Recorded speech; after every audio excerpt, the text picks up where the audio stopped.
Good evening, everyone, and welcome to another episode of Pokemon Rebuilders. As always, I'm your host and GM, Working Class Werewolf, and tonight I'm joined by my wonderful friends and players. We have Frey. Yo, what's up? We have Himbo. I too am here, and am saying something equally pithy as Frey. We have Nyx making redeems in the chat. Pithy is a fun word, but it also sounds like you're being very pithy tonight. Have a... And we have Strider. Nyx, you whore. I just finished my water. That means I have to get up and go all the way across my room and get another water bottle. I'm good. No. Oh no, how dare you take care of My yourself. sickly Victorian body cannot handle it, Nyx. Well- I'd like to say something that means a lot, if we have just a moment. Go ahead. Plethora. That is a good word. Son of a gun! There was a moment I thought you were going to say myriad. Ah, indubitably. I mean, that is also a fancy word, so thank you. No, wait, no, Alchemist, did you also redeem a hydrate? Earlier, yeah. That is correct. Oh. I like how you guys were all polite about it, and then there's me like, yas, bitch, yas. Why do you think I am like this? Asshole. Hydrate or die straight. Oh shit, no, we can't. God damn it, now I have to go and get water. I hope you're proud of yourself, you That's right, fucking that's right. floozy. That's right, you hetero. See, it's already foregone in my case. 5 gone in mine. Oh, you think you're so That's fucking so funny. I think Looks he's aren't everything. adorable. I think he's adorable.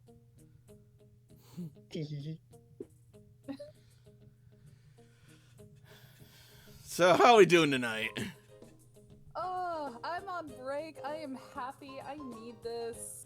Good. Extra bougie. I have coconut water. Ooh.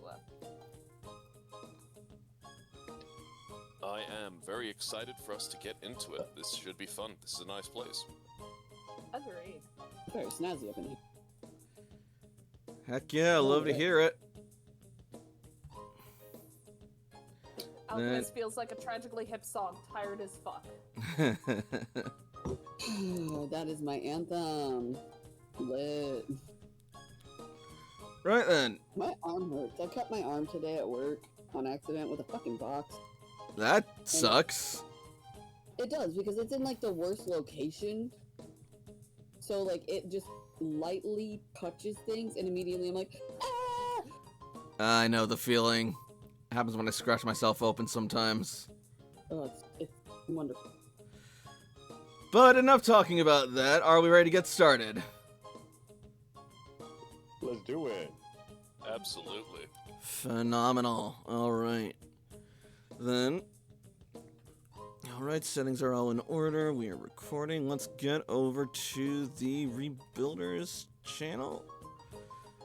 And let's get this started.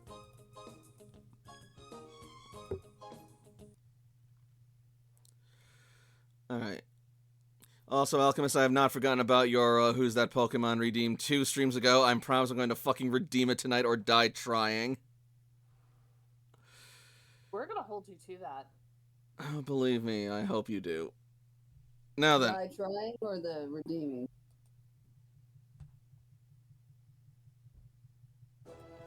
it has been several months since the Rebuilder core of Red Cloister returned to the surface after the devastation wrought by the impact of Grand Meteor Delta over 100 years ago.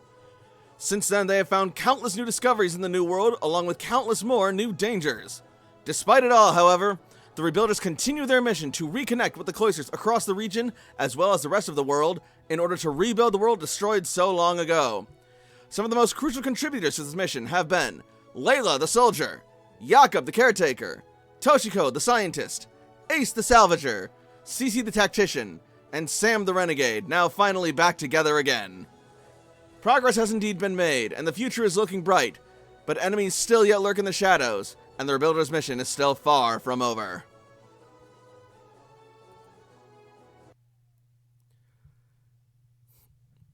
That is technically allowed, Alchemist. But on to the recap. Do it, Alchemist. Do what?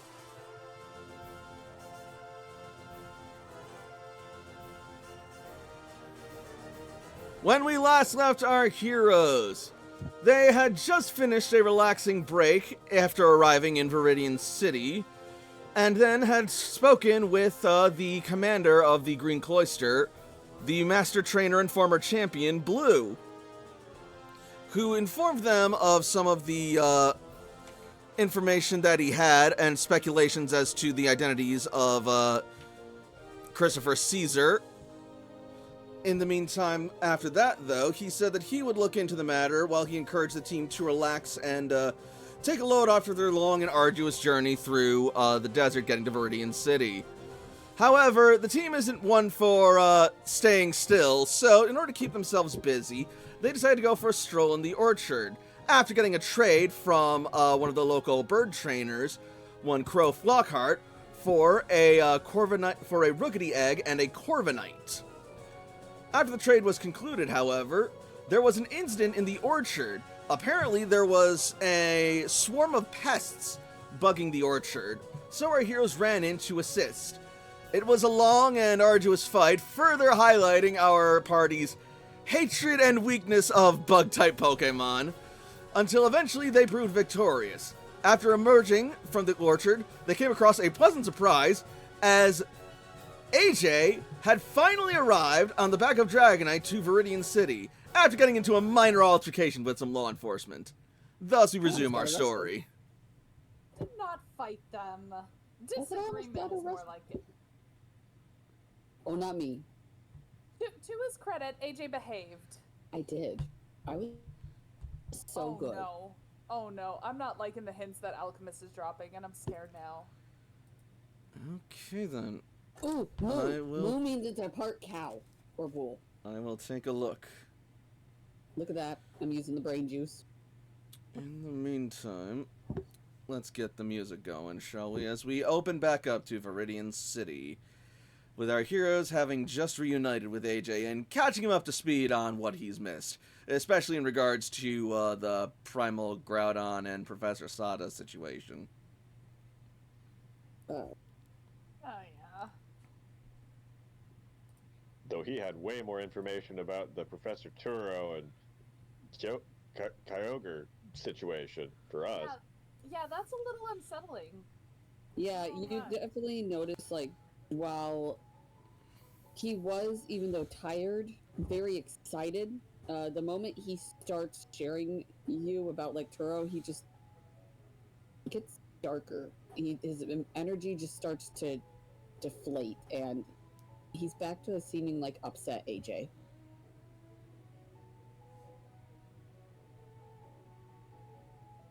It wasn't his. He shouldn't have done it.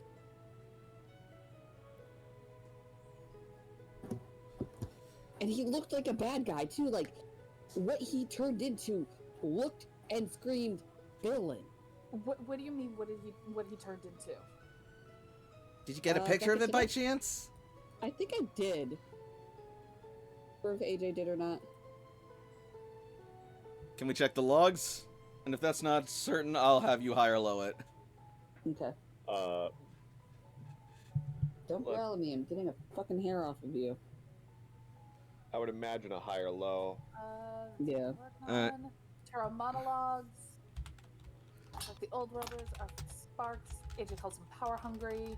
Cloak looks exactly like the Hierophants. Pokeballs have been hacked on lockdown. No, there's no word on picture. Alright. Then, you know what? High or low? You know what? Let's just go with how my day's been. Let's go low. Hey! Oh, thank God. It's So- looking up, boys and gals. Nice. That rolls bad, and so was your day. High five. Thanks, yeah. Okay, so AJ, you did not remember to get a picture in all the excitement of the battle and everything going on because you were actively trying to prevent it and fight against it. Fortunately, however, Dudley did and sent you one before you left, with a reminder attached saying to show your friends this seems important. Dunderhead. AJ's gonna think for a minute. He's like, "Oh, I have a message," and he's gonna get on his Pokegear and open up the message that Dudley sent and scroll and show you guys the picture. There's a little bit of scrolling, so clearly they argued for a minute afterwards. Yep. And he shows you guys. Moment Layla sees it, her heart's just gonna fucking drop and just like... Is anybody else getting Hierophant vibes off of him? Ah, Definitely. It's almost identical. But AJ? yeah. but Please wait, tell me that's not the Hierophant garb. now that you think about it, it definitely looks exactly like the Hierophant garb. Mother... Layla, I thought you didn't want me to lie to you. I don't... Fuck. Wait, but I thought Cyrus was the Hierophant. Looks like there's more than one. Like, who says that there could be only one Hierophant? Apparently, and obviously, there's more than one. Or Do you Cyrus think might that- have fallen from favor after his failure with the Floral Empire. We can Yeah. make all manner of assumptions about the inner workings of this cult or whatever it may be, but the fact remains the Hierophant or Hierophants are out there, and now they have Primal Kyogre. For now. Well, and Sada's now out there looking for Primal Groudon, so... Shit. It's even worse.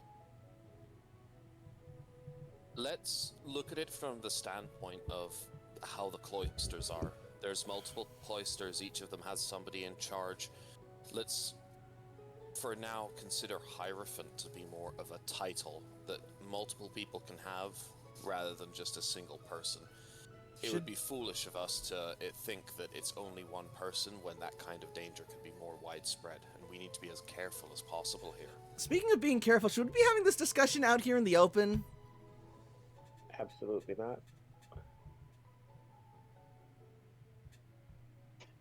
And you will look over and you will see several members of the Flareon and Umbreon tribe sort of like looking at you, not suspiciously, but more oddly. Well, the Umbreon tribe are looking at you suspiciously, but yeah, around the Pokemart. Okay. Fine, but also... They should know about it too. This is their world. It doesn't behoove us to hide it from them. Like, yes, There's- let's try and figure shit out until we know exactly what we are going to tell them, but... There's one more they should thing. know too. What? He has Master Balls. The thing that we were trying to prototype and actually make. Got the shell of. He had a working one.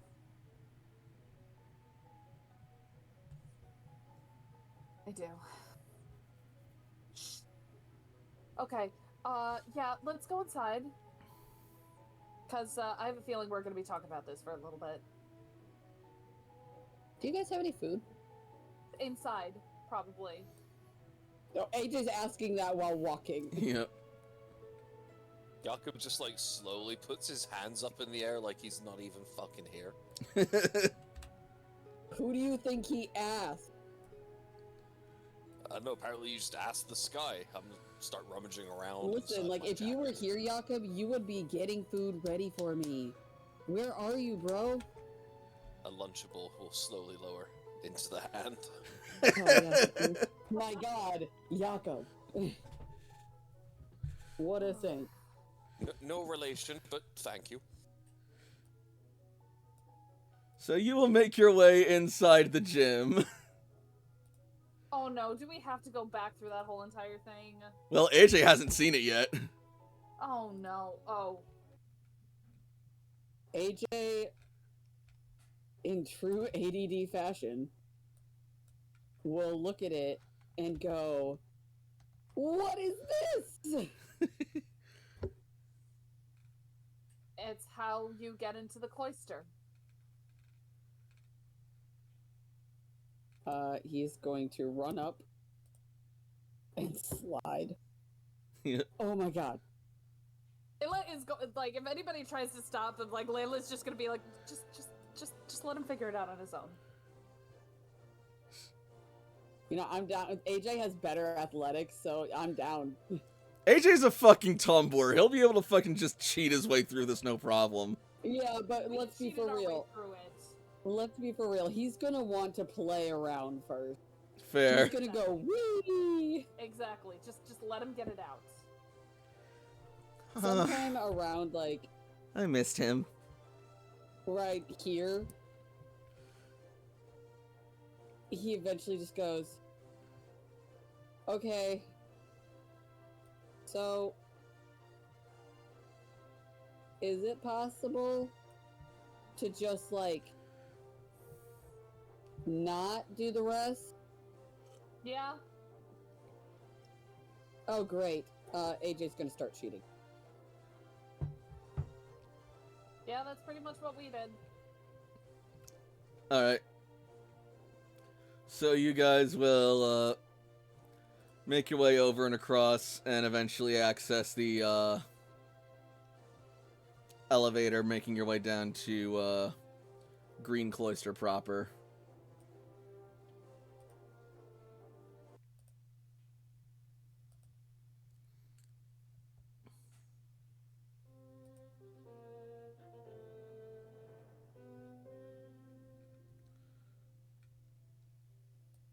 Welcome to Green Cloister.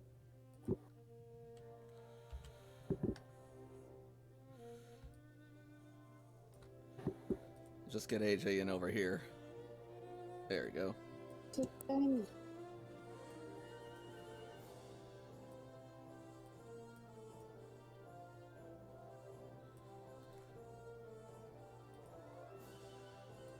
And sure enough, AJ, as you take in the sights of Green Cloister, you see that it reminds you almost of Red Cloister back home if it had like an indoor park instead of the It's prettier. metallic technological minimalist foyer layer area. Like, look at all of this. Mm-hmm. We should take pictures and have Surge do something like this. I think this would be really great. Not only will it boost morale, but like it creates like a little ecosystem. Toshi gives a thumbs up and starts nodding like she's already done it. Yep. AJ, AJ, you think Toshi hasn't already taken any pictures? Yes. AJ, technical education, please. Okay.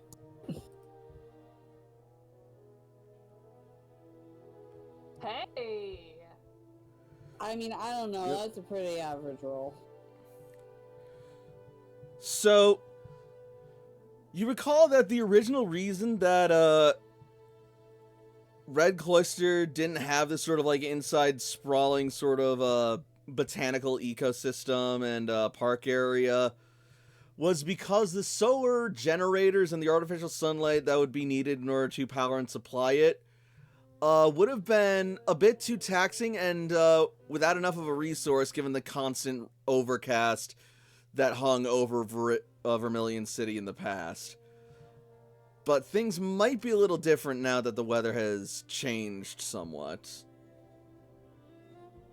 Well, now that the weather has changed, there's no reason for him to say no to at least trying it.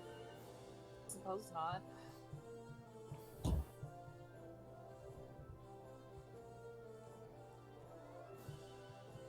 I think it'd Oh. be really good. Hey, you want to meet Blue? Oh I no. mean, sure, call me Green. I don't know if Blue is ready to meet AJ. Who's Blue? He's The leader of the cloister. Yeah, he's the Commander Surge of this place. Well, you shouldn't have told me.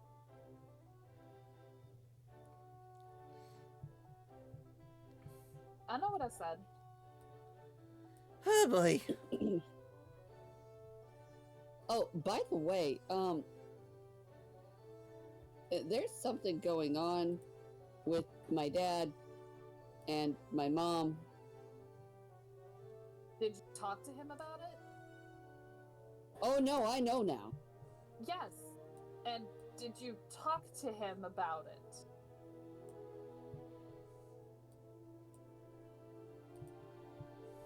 I don't remember. I remember getting yelled at for going down a hole with Titus. Yeah, I remember that part too. I remember you told me about that. And he's dodging the subject. I'm not dodging the Cece. I said I couldn't remember. So I probably didn't. And A why lot does- happened down there.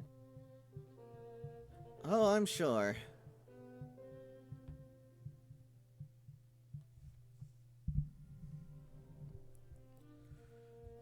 So, Also, I won't say it again, but me and Titus are acquaintances. wow, you have made progress. And she I gives you a still hug. want to drown him. I still don't think you can. I will still try. Sam is just gonna say from the back, you can't. You really can't.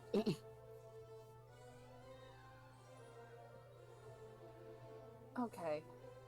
So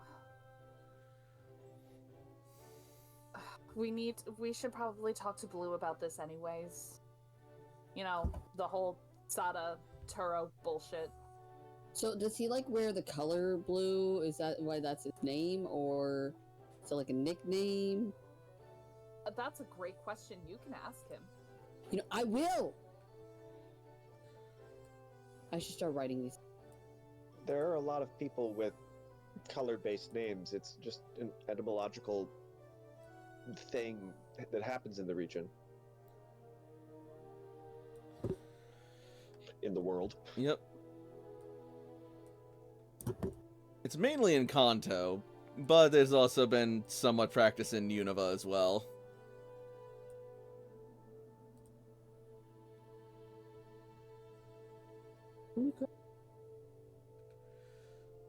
So, you will enter Blue's office, and you will see him working at his Poke Gear as he looks up at you as you enter.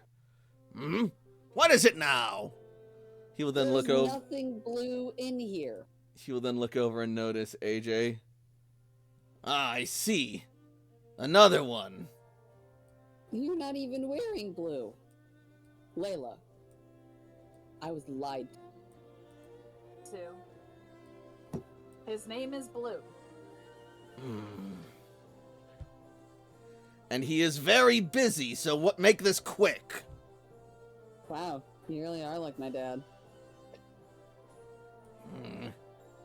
It's AJ prohibited- found important information while he was in rock tunnel between Lavender and Cerulean. So am I to assume that this new one is AJ then? Blue says, making his way across the room. Yes, this is Ace.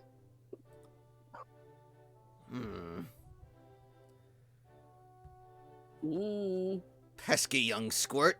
Cocky looking. Reminds me of me when I was your age. Were you blue then? Is that a nickname or is that a name? My name is Blue. Blue Oak. Oh, like Grand Oak. Yes, and like my grandfather, the famous Professor Oak. So, why aren't you a scientist? I am a scientist! I'm just also a Pokemon trainer.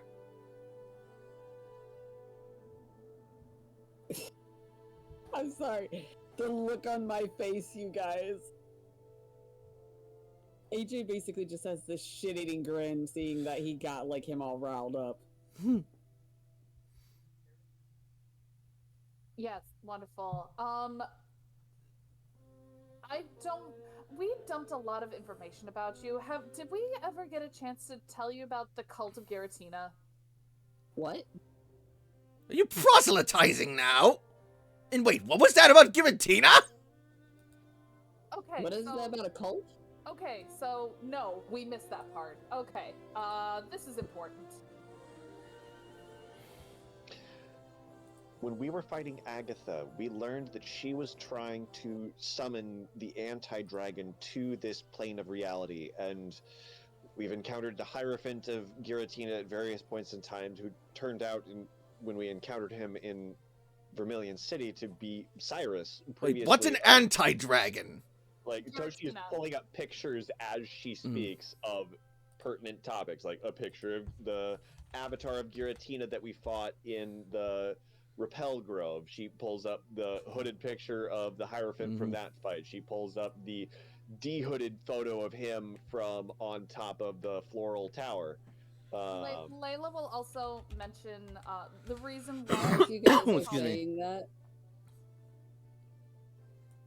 So the reason why he's called the anti-dragon is because the tribes in Cerulean City do not like invoking Giratina's name, so they have dubbed him the anti-dragon. So whenever we're talking about the anti-dragon, that's Giratina. I see.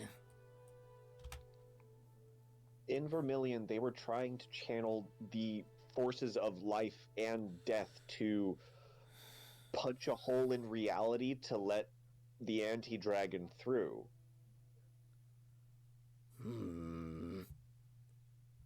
As if we don't have enough to deal with already. First there's Team Satellite, next there's Spectrum, and now there's apparently a dang Doom Cult! Welcome to our world. And she pulls up the most recent picture that Dudley took, and they have Primal Kyogre. What's next? Alien invaders? And just I then, wouldn't cross it off. and then at that moment, Blue's Pokegear will receive a ping. And he will look at it, and he will see his face turn pale. And then Okay. Deoxys just bursts through the fucking roof. Before he Invasion says anything, AJ's gonna look at him and be like, "Is it the aliens? Will they come to get us?" I have an alien in a Pokeball. I just got a report from Pallet Town that apparently they've encountered a strange sort of light that opened up to a hole in the sky. Probably an You ultra see, it's wormhole. aliens. One of the many things that I sent to you was the dossier on known threats, and ultra beasts are, well, some of them are an invasive species, but some of them are just lost and they want to go home. They come from another reality through these holes in space and time. There's a lot we don't know. You lot have certainly been busy on your side of the region. You have no idea. Evidently not. And apparently I'm about to.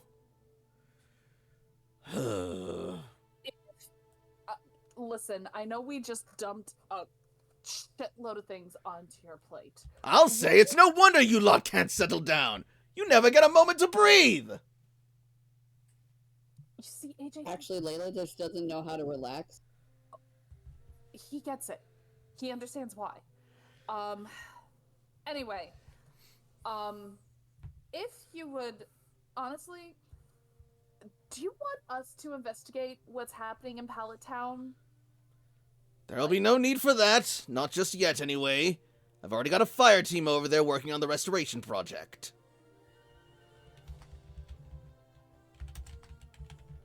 It's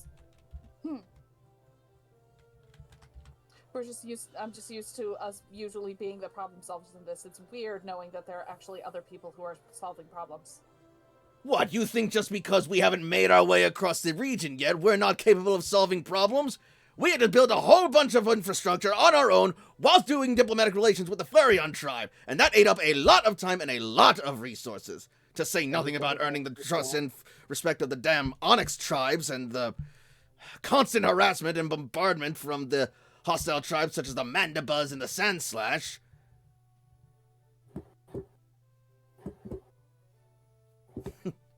It's not a competition. We could all work together.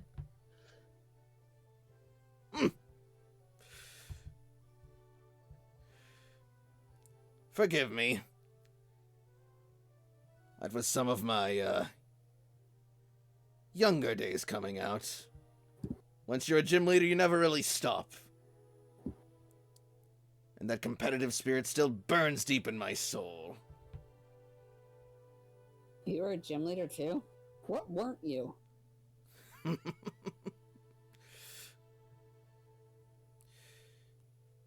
Not much. But I can tell you that I wasn't the leader of Team Rocket. I mean, good for you. That's a step. Okay. What's a rocket? I didn't know that that was an option. Tell us some more. Sam, notebook out, like, go on. Of Team Rocket? Well, they were an old criminal organization from the old world, run by a man named Giovanni, who was also secretly the leader of the Viridian Gym, although the gym didn't see much action and business due to his other activities, namely hosting said evil organization. They were dedicated to the theft and acquisition of Pokemon for the benefit of their cause and taking over the world, that standard sort of thing. They launched several terroristic attacks on outlets such as the Silphco building in Saffron City, but as well as the Pokemon Tower in Lavender Town, but time and time again, they were thwarted by my rival Red, with some help from me every now and again. What happened to Red now? As you ask that, you're gonna see his face sort of, like, widen before dropping as he heaves a sigh and shakes his head somewhat. I wish I knew. Supposedly, he was meant to be preserved at the Indigo Plateau along with the other champions, but shortly before everything happened, he simply disappeared. I'd heard he was going to go train at Mount Silver, but after that, things just kind of slipped away from me. What with the impending doom of the oncoming Grand Meteor and all the preparation leading up to that. Still not a day goes by that I wonder if Red's still out there. And if he is... No. I'm sure he's alright wherever he is.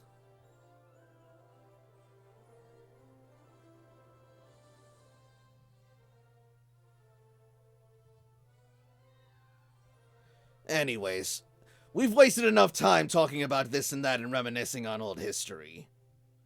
I've got a whole lot of work to do, and you guys... Well, you already did another favor for me by helping out with the pest situation. That said, your Pokemon look like they've taken a bit of a beating. I'd recommend you visit the Pokemon Center post-haste. That's not the worst idea. Toshi will bow and turn to leave. And remember, if you need anything else at all, find someone else. Now get out of here. I'll smell you guys later. Wow.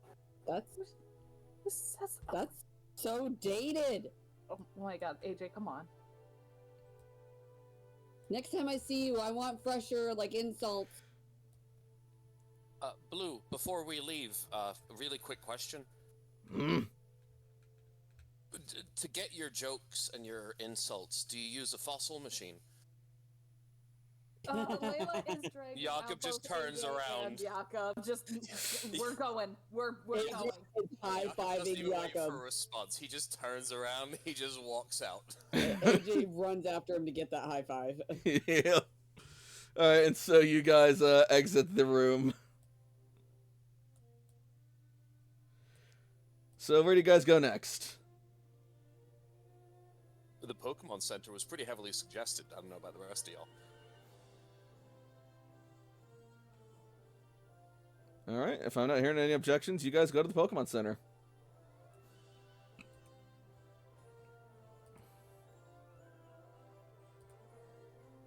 As we are going to the Pokemon Center, how's the egg doing? It's still healthy and moving, but it's hardly been that much time since you acquired it. Not an omelet. He did say that it might be hatching soon. I just don't know like how soon is soon. Well, that's the thing about eggs. It's never really certain how soon is soon and when they'll hatch. Dover Well, says she time to does get... have a thing. Toshi says time to get a Tauros and run around in circles for half an hour. I have a Mudsdale. I have a Mudsdale. Hildy, we have a job to do. I would like to just mention that now that we're at this level, we have that Pokemon loyalty where above level 55 they may be disloyal. The only Pokemon I have that's not my starter that's in danger of that is my Blissey, and the idea of a disloyal Blissey is very, very funny to me. Because it's still, like, the biggest, babiest, carriest Pokemon, so it's like, no, I'm not gonna heal them, I'm gonna heal that person, and I'm gonna love them. How dare you? It's called triage, and I'm a professional.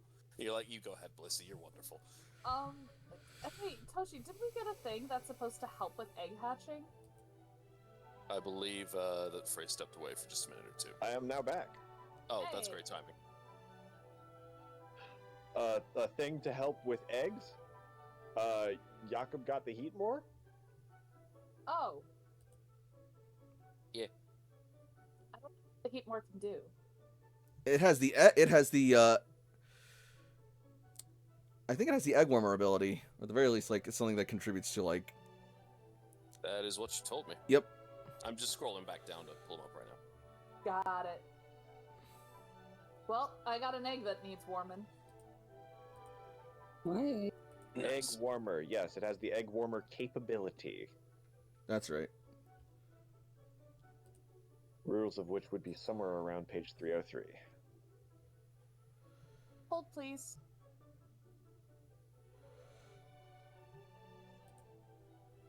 And let's get Ace on the board too. There he is.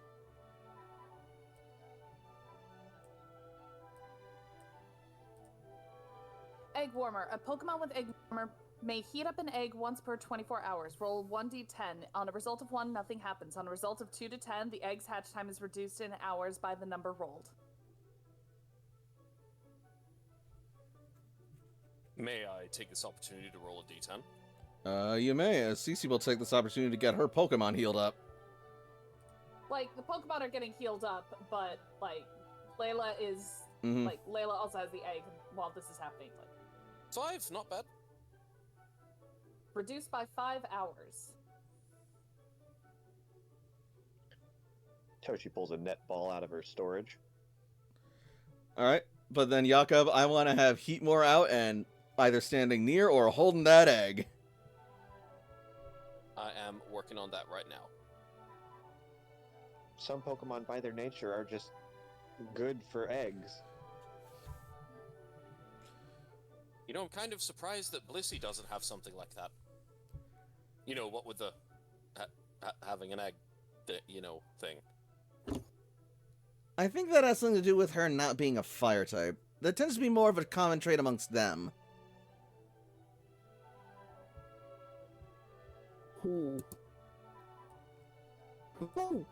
Oh, I got 2 new additions to my team. Oh yeah? Yeah. Oh, and I got something for you too. Is it that... the Gorbis you sent? Yeah. Oh my gosh, I can't wait! So, first of all, Oh, and also, that reminds me, and then she will send out Big Floof. I love him.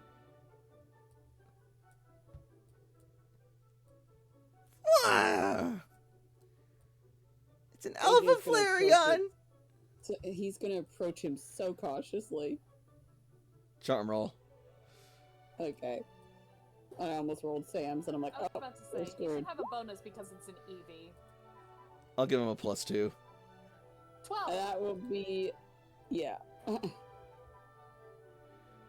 Alright, I will roll Big Floof's focus.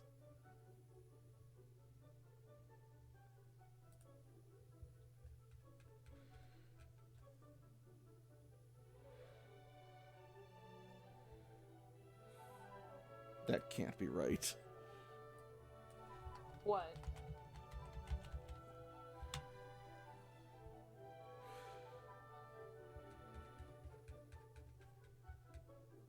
Okay, yeah, it's not right. Good. I just forgot to input the rest of Flareon's stats. I've been there.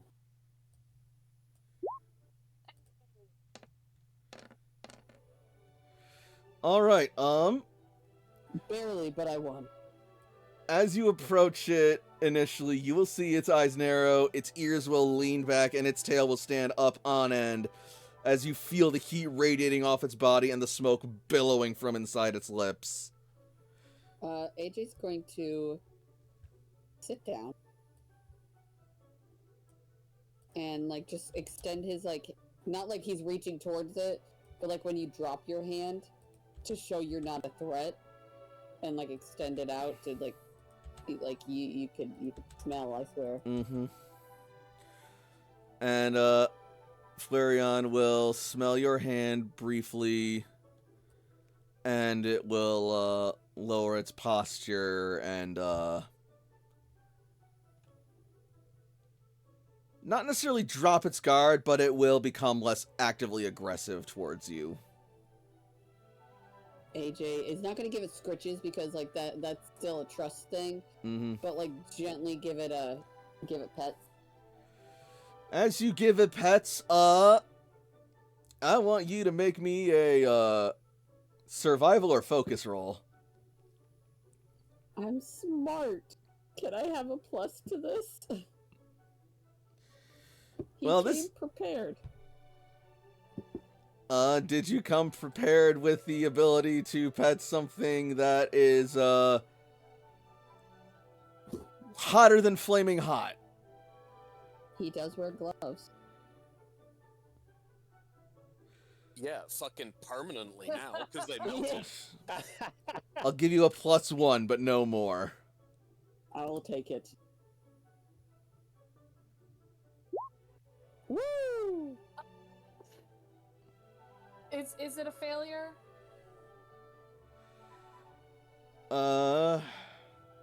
It's not a critical failure, but I mean, it kind of looks like it is not a winner. Because Layla can help Yeah. him with that. I'm gonna say, yeah, that's a failure. Yeah, let Layla help you with that. Layla is used to handling, dangerous things. And, she has a couple of fire babies as well, so she is going to help AJ with handling, hot stuff. Reroll that with a +5. Do I still get my +1? Yes. So +6. Yay! Alright, that'll do it. 'Cause, yeah, Flareon's body temperature regularly goes up between 1600 to 1700 degrees. AJ swaps to his other gloves that he wears when he normally handles his normal Flareon when he's also working in the engine room. Mm-hmm. Oh, oops. And your gloves are thankfully able to withstand the heat, but you even then know you should be really careful when petting Flareon when it's like this and doesn't fully trust you yet. I guess I'm still tired. Beak Floof, it's okay. He's a friend.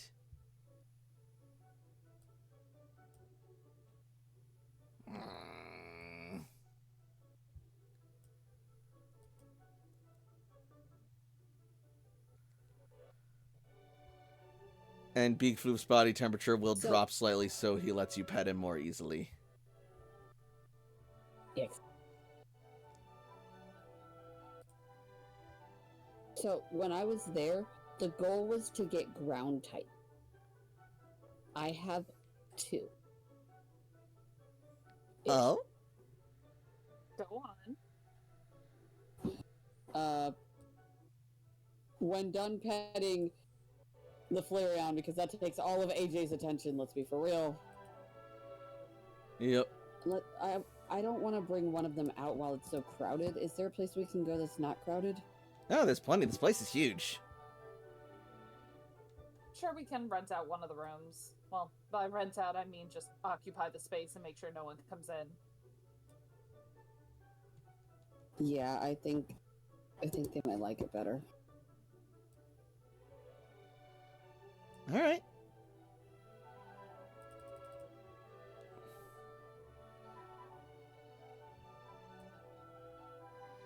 Oh.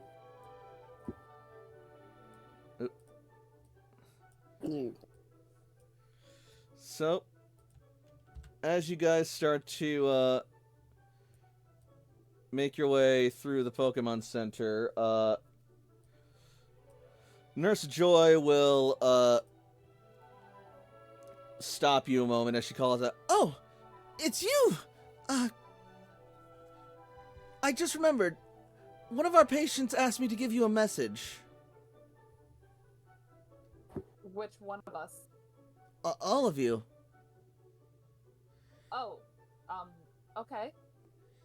They said that they wanted to thank you for helping defend the Grove from the Ninjask and the Vibrava. And for keeping their family safe.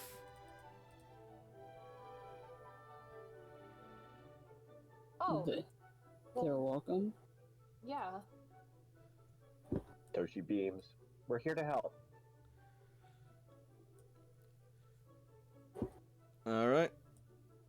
And with that, Nurse Joy smiles and waves you on. And you guys will make your way over to one of the room areas.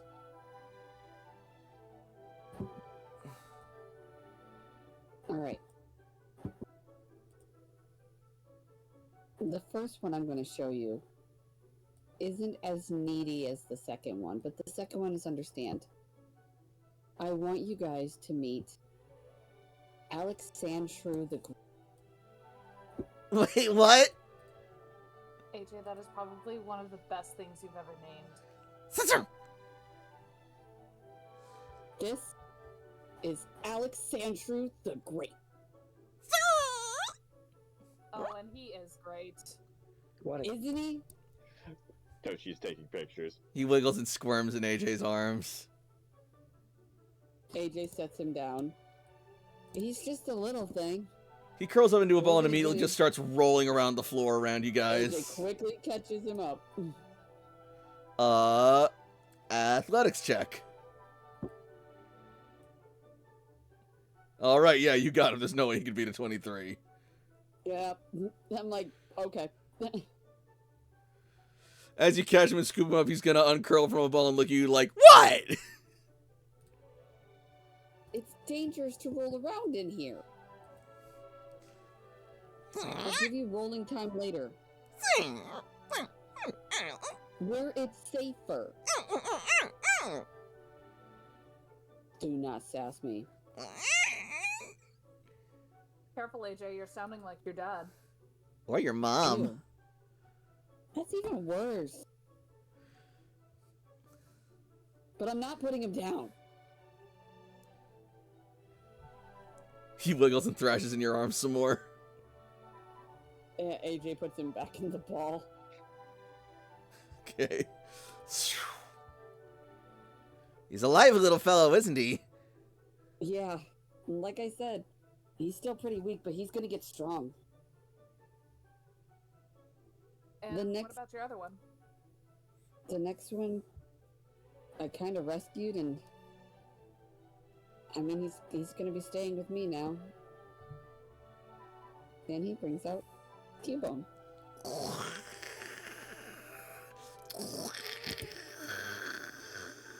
It's okay. We're okay. Cubone growls and hisses, distrusting of these new strangers. Layla's gonna just like back up and give it space. AJ's going to like gently like sit next to it and say, "Hey, it's okay. These are my friends. I wanted them to meet you." Charm roll. Okay. Go away.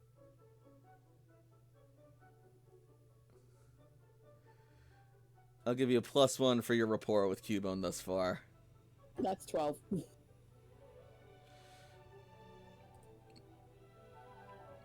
Meanwhile, Toshiko, you will also notice that this Cubone's body and skull have a particular shine to them. How very interesting. It looks different than other Cubone. Right?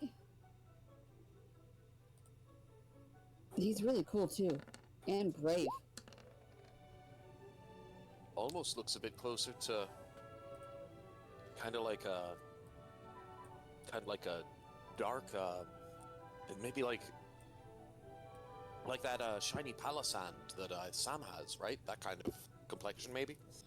We've encountered several shiny Pokemon before. Yes, this appears to be a shiny variation. Aren't you just adorable? Fennekin will leap off your shoulder and start circling Cubone, who sort of like watches it. Cautious but not hostile. Yet, anyway. Be careful, Roy. Fennekin will start just sort of like sniffing at Cubone. Cubone narrows its eyes at Fennekin. And then Fennekin will look up and just give it a quick like lick on its like snout, and then it'll send like Cubone like stumbling back, blushing. See? Not everything is out to get you. You're okay. Toshi waves, a very gentle expression on her face. Fennekin softly paws and trots towards Cubone with a friendly smile. Cubone, with a shaking arm, reaches out with its club arm and gently places it around Roy's neck before pulling Roy into a hug and just sort of crying against its fur. Okay.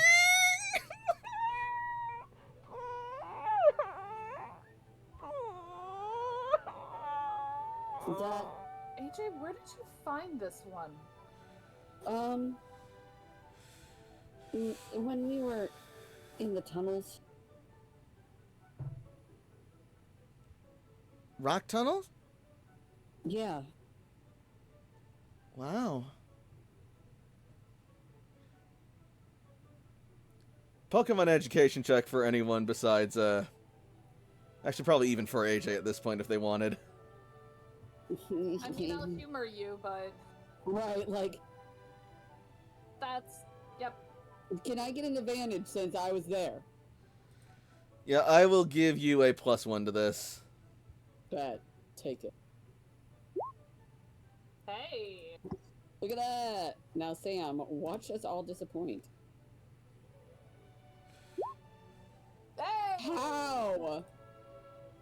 Because Sam gets it. He's actually listening when Toshi talks to him. Also, yes.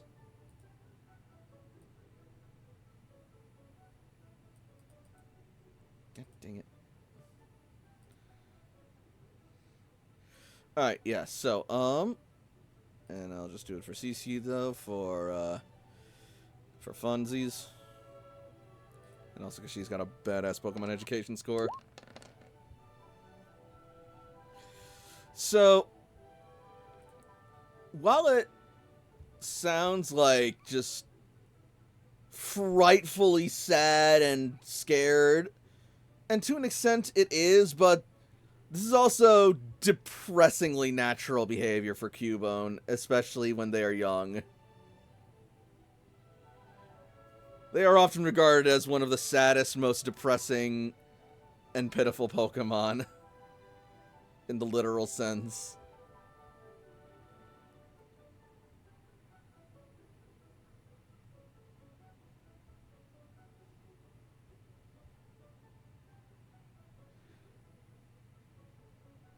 AJ explains to the group how he got him. If I remember correctly, wasn't he like stranded on like a little rock thing and Yep.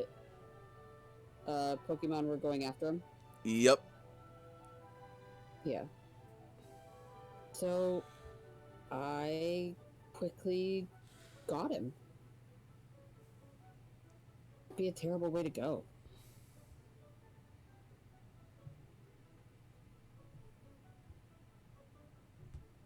You're a very kind soul, AJ. Sometimes.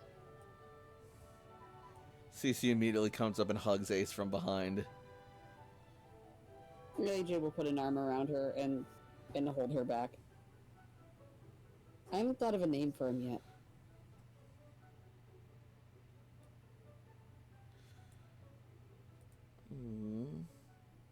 Poor little fella. Not anymore. It's true. CC will then look to Cubone. You have no idea just how lucky you are, little guy. Or maybe you do.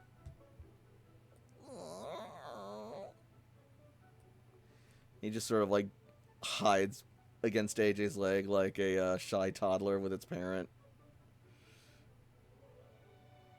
AJ allows it. I want to get him acclimated to the world again. So, if you guys don't mind if I keep him out for a little bit. That sounds perfectly fine. You didn't pick up at all, Nyx. That sounds perfectly fine. Okay.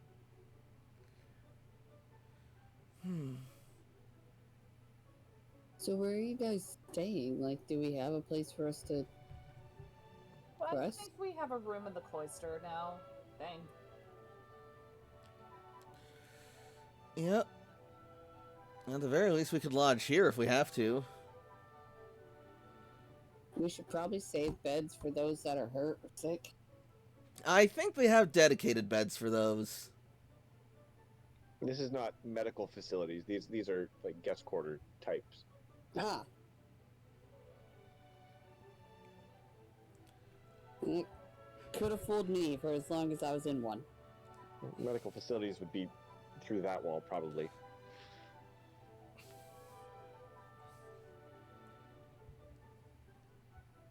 So what next? Well, we've kind of sort of gotten in contact with Green Cloister.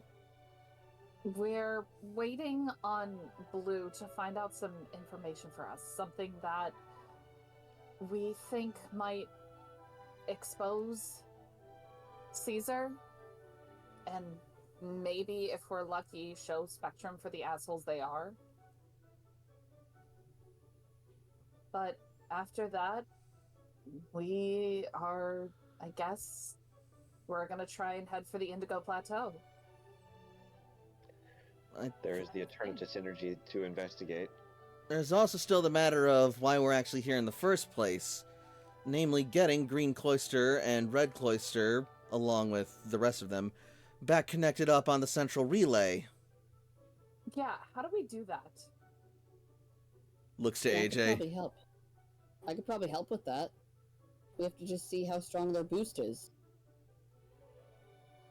'Cause I even have one. Yeah, that was something weird. When we left from Cerulean City, there was like some kind of signal jamming.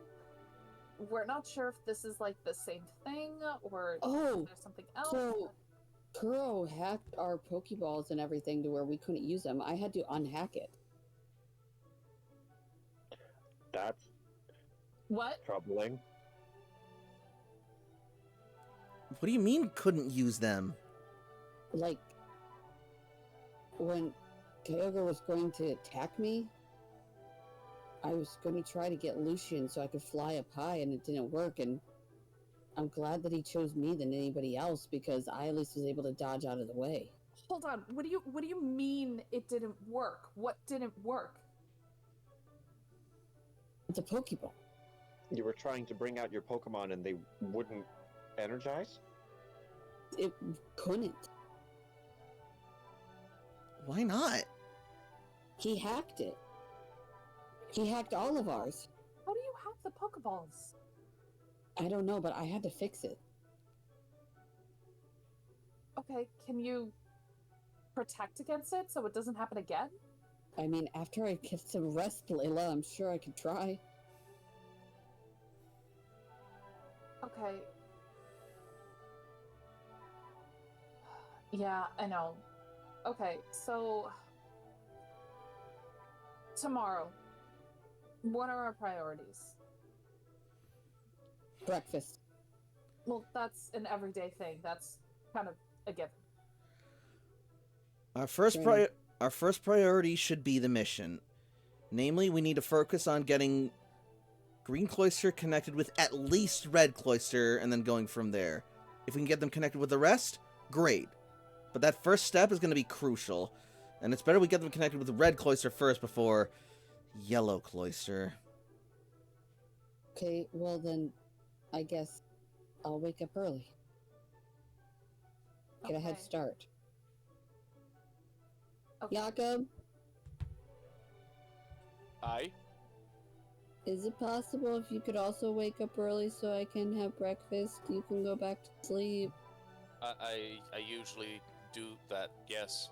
That's pretty standard for Yaka. I know, but I mean like earlier than that, What? Why? so that way I can get started into working early unless somebody wants to bring me food. Whichever you prefer. I'm more than happy to help out. No. Which one do you prefer? Do you want to sleep in or do you want to like? I mean, it sounds like it's a lot earlier than usual. How early are you planning on getting started? Probably before sunrise.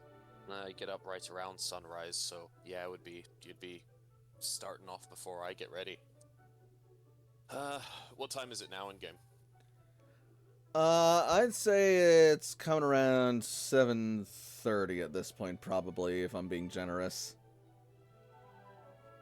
Well, if I'm gonna do that, I'll need to head to rest in the next couple of hours. Not sure how long the rest of you plan to stay up, but I'd need to be sleeping in the next few hours to wake up that early.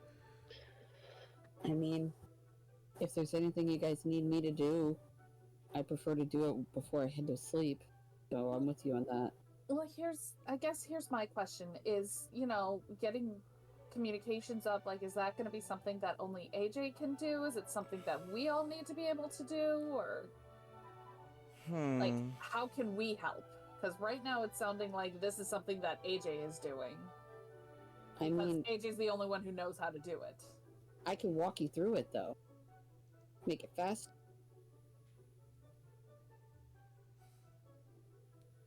I may be doing the heavy lifting, but you guys can help. I'm sure that I How could much- tell you what to do. How much quicker do you think we could get it done if we help you out? Much quicker if it's just by myself. Me and Dudley would just go through hours of work in a mere matter of minutes. With or without you two bickering?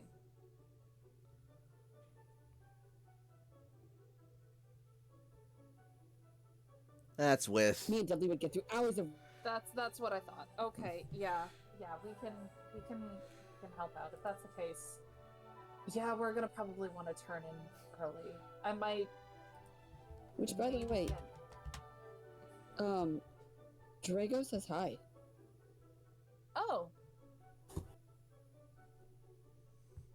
Oh. How's he doing?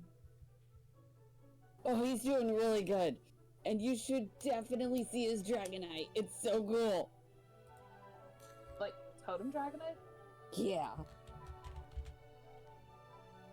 AJ, did you get a picture of Totem Dragonite? No. Aw.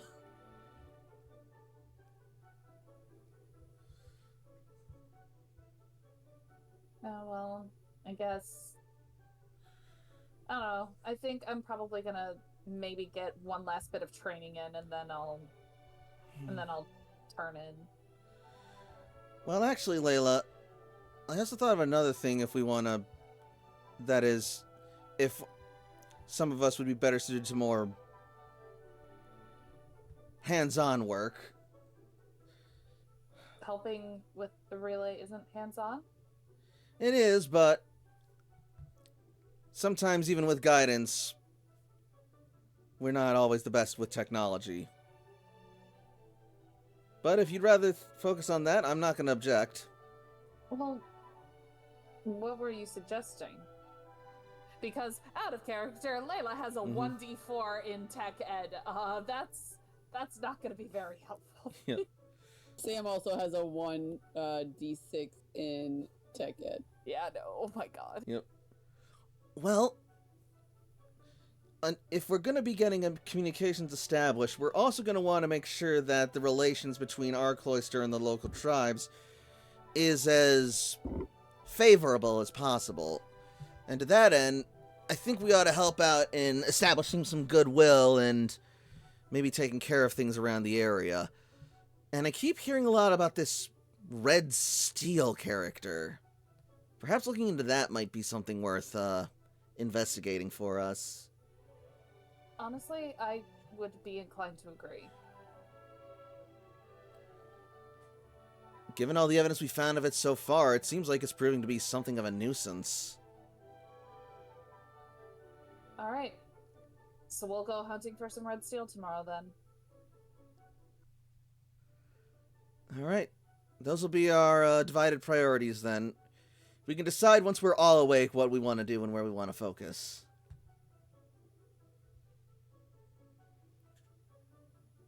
That sounds good. Okay. Bing, bing, bing, bing, bing! Your Pokegears chime letting you know that your Pokemon have fully healed. Alright, well, I guess I'll get some last minute training with, some of my newer Pokemon, and then I guess I'll turn in. CC looks a bit Light torn. out now, right? Huh? I said CC looks a bit torn as Layla says that. What? Nothing, part of me does want to get some training in as well, but at the same time, I also want to spend time with Sam. Or not Sam, with AJ. Oh my god! No. Where I'm honored, but I have there was a I want moment. to spend time with Hold him. on. Sam takes a moment and goes, I'm honored, but I actually have plans tonight. No, that's not canon!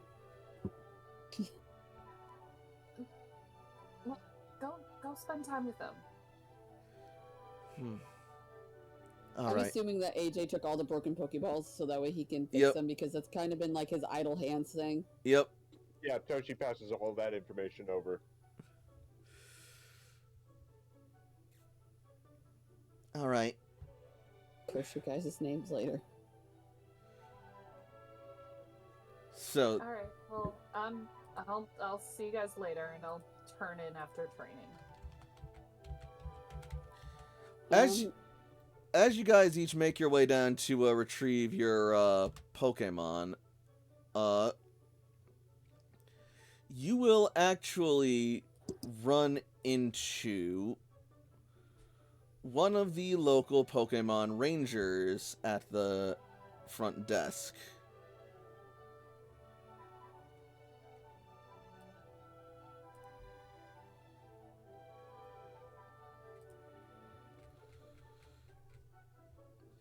And as you approach to claim your Pokemon, she will signal you over.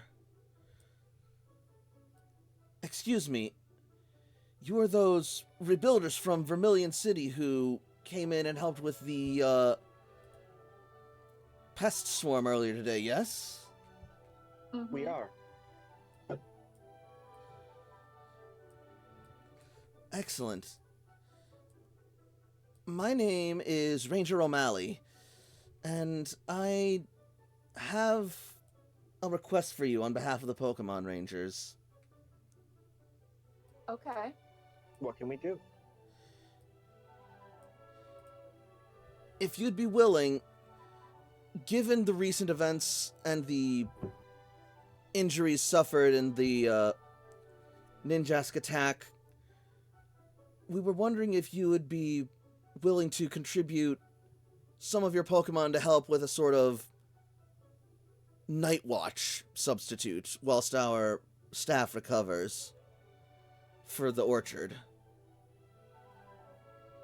What are you thinking? Well, it's up to you, but I would simply ask that each of you send 1 or 2 Pokemon from your party to take a night shift watch and patrol the grove.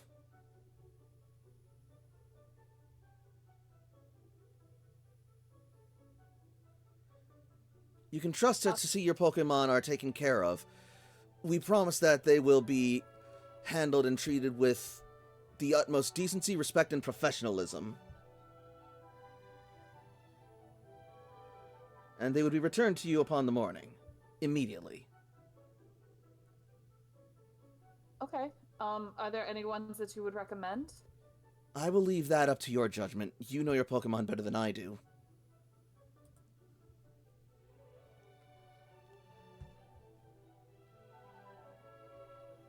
What do you say, Toshi? I certainly have a few that I could spare to help out. How many? Zarude probably would like to help out.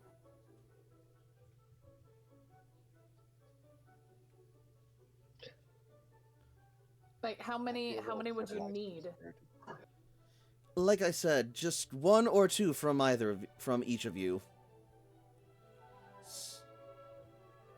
So a minimum of 1, 2, 3, 4, 5, 6, I suppose, and 12 at the maximum. Well, I guess if we spare 2 each.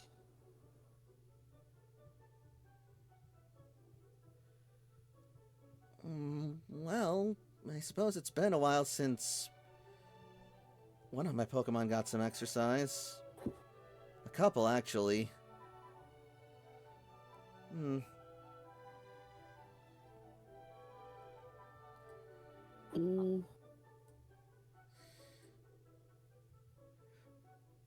Sorry, I'm totally willing to contribute. I'm just deciding which ones I want to send. Understood. Yeah. There's no rush. I think I might send out Ash, Talon, and Zoro. Oh, I nearly forgot to mention! This would not be a simple act of charity. You would be compensated for your Pokemon's time and efforts.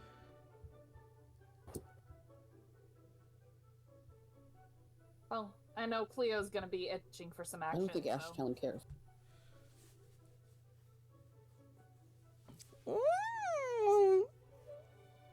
No. Cleo has been looking for some action. Well, actually, if that's the case,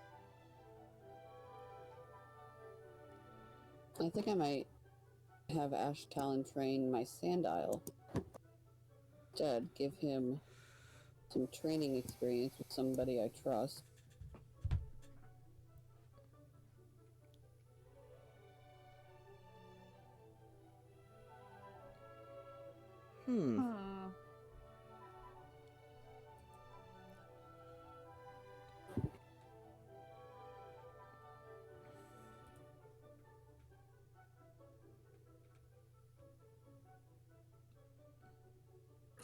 Trying to think of who else might be good.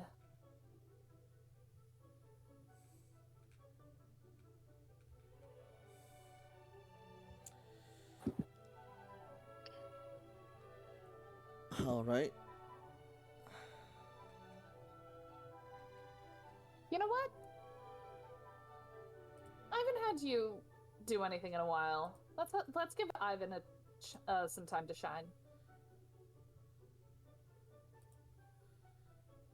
Sounds good. Let's get Lady Macduff.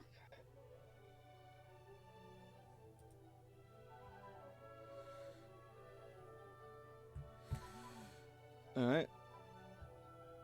Let's get Beebs. The man, the myth, the legend himself. And speaking of legends, Suicune. Ah, damn. Not gonna get much safer than with a Suicune guarding your orchard. So, as you send out, like, some of these Pokemon, especially Zarude and Suicune, O'Malley's jaw's gonna hit the floor. Oh, my, your Pokemon have, I mean, you have certainly been on quite the prodigious adventures to have Yeah, that's Pokemon one way such of as putting it. these.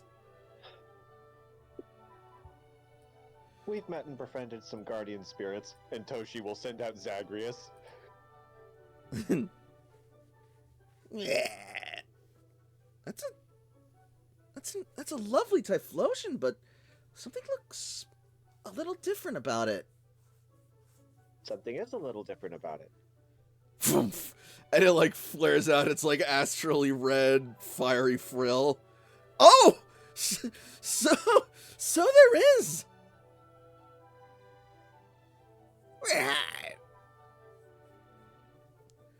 All right, well, then in that case, just direct them towards the orchard before you head to bed tonight. We'll be expecting them there, and we can take things from there. Thank you again for your cooperation. You will be rewarded for this. Toshi nods to Lady Macduff and Zagreus, who will nod back and go ahead and head outside.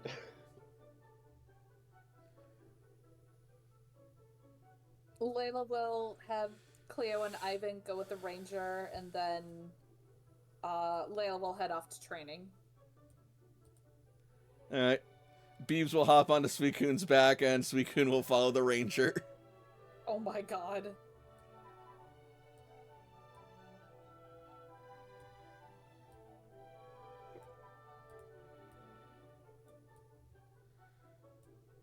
Alright. Jakob, who are you going to be sending out? If anyone. Well, for this, it doesn't seem like it's going to be too difficult, so I'm actually thinking of trying to get a little bit of experience on a lower level Pokemon here. You could send the boy. I am actually going to bring out Jordan because I would like to keep leveling Jordan where I can. Nice. Now that he mentioned it, because it's mentioning, like, lower level Pokemon.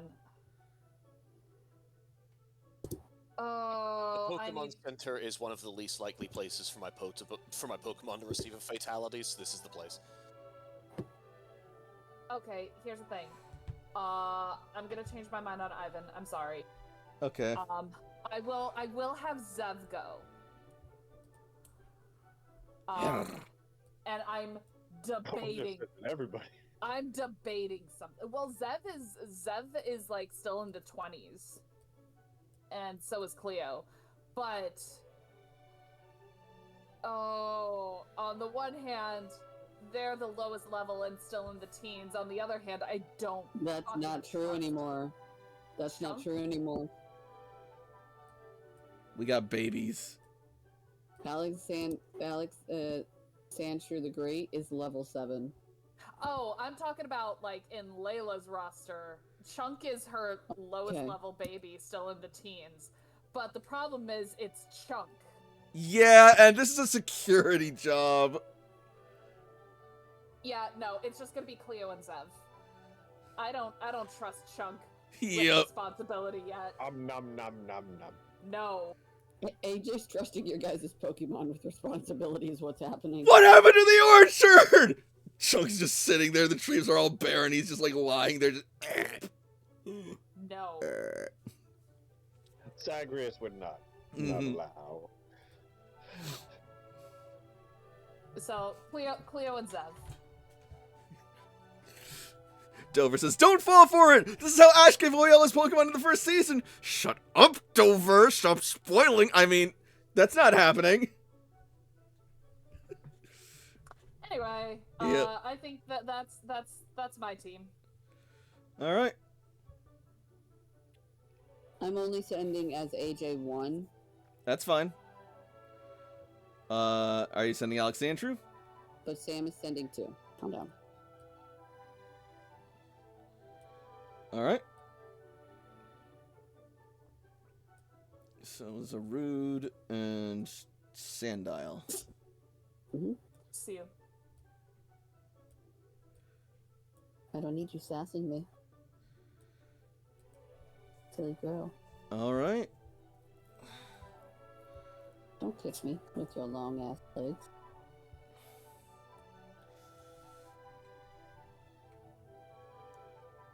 You got a bath and suddenly you think you're hot shit.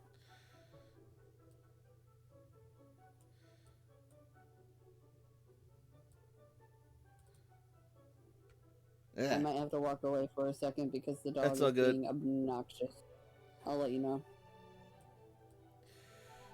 And so this team will head off towards the orchard led by O'Malley. And Toshi is only sharing senses with Zagreus, is just being able for him to Mhm. ping her if something interesting is happening. That's totally fair.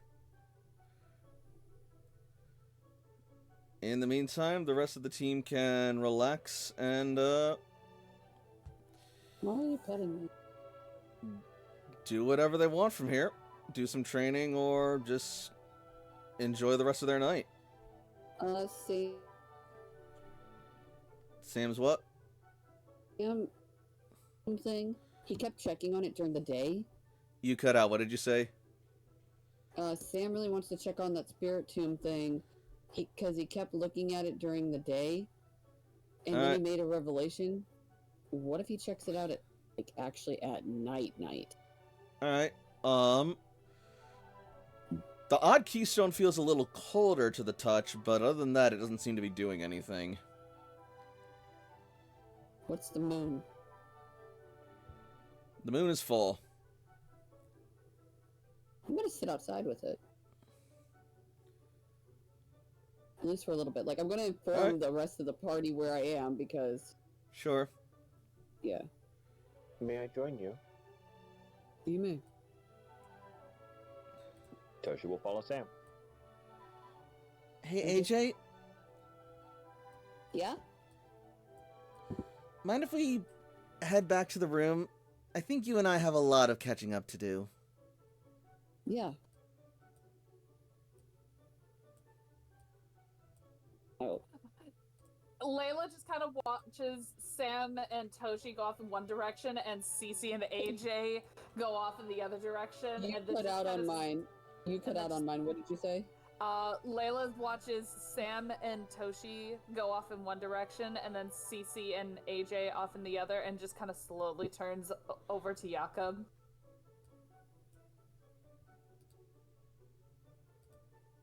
It's just the two of us left, so you better not be implying anything untoward right now.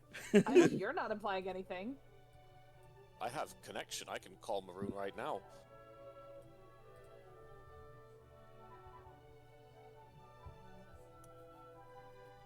I don't There's know. a ping on Jakob's poke gear.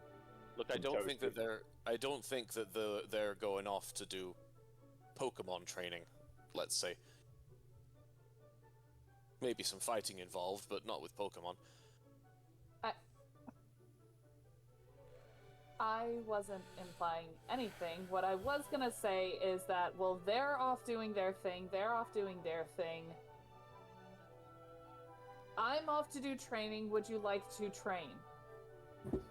Yeah, I think I've got time for an hour or two of Pokemon training before getting to bed, and then I can wake up a bit earlier. Okay. Because there's some that I would like to get some training in, at least. Especially ones that I've kind of been neglecting for a while. Oh, no doubt. We've got connection here, so we can get through quite a few. Yeah. That sounds like a good idea. All right. I believe Frey did you say something about Jakob's Pokegear going bing or something? Yep. It did go bing. He is now proficient enough with Tech Ed to be able to open his Pokegear. I will do so. So proud of him. It's a notification that he's got a Wonder Trade with a simple message for Maroon.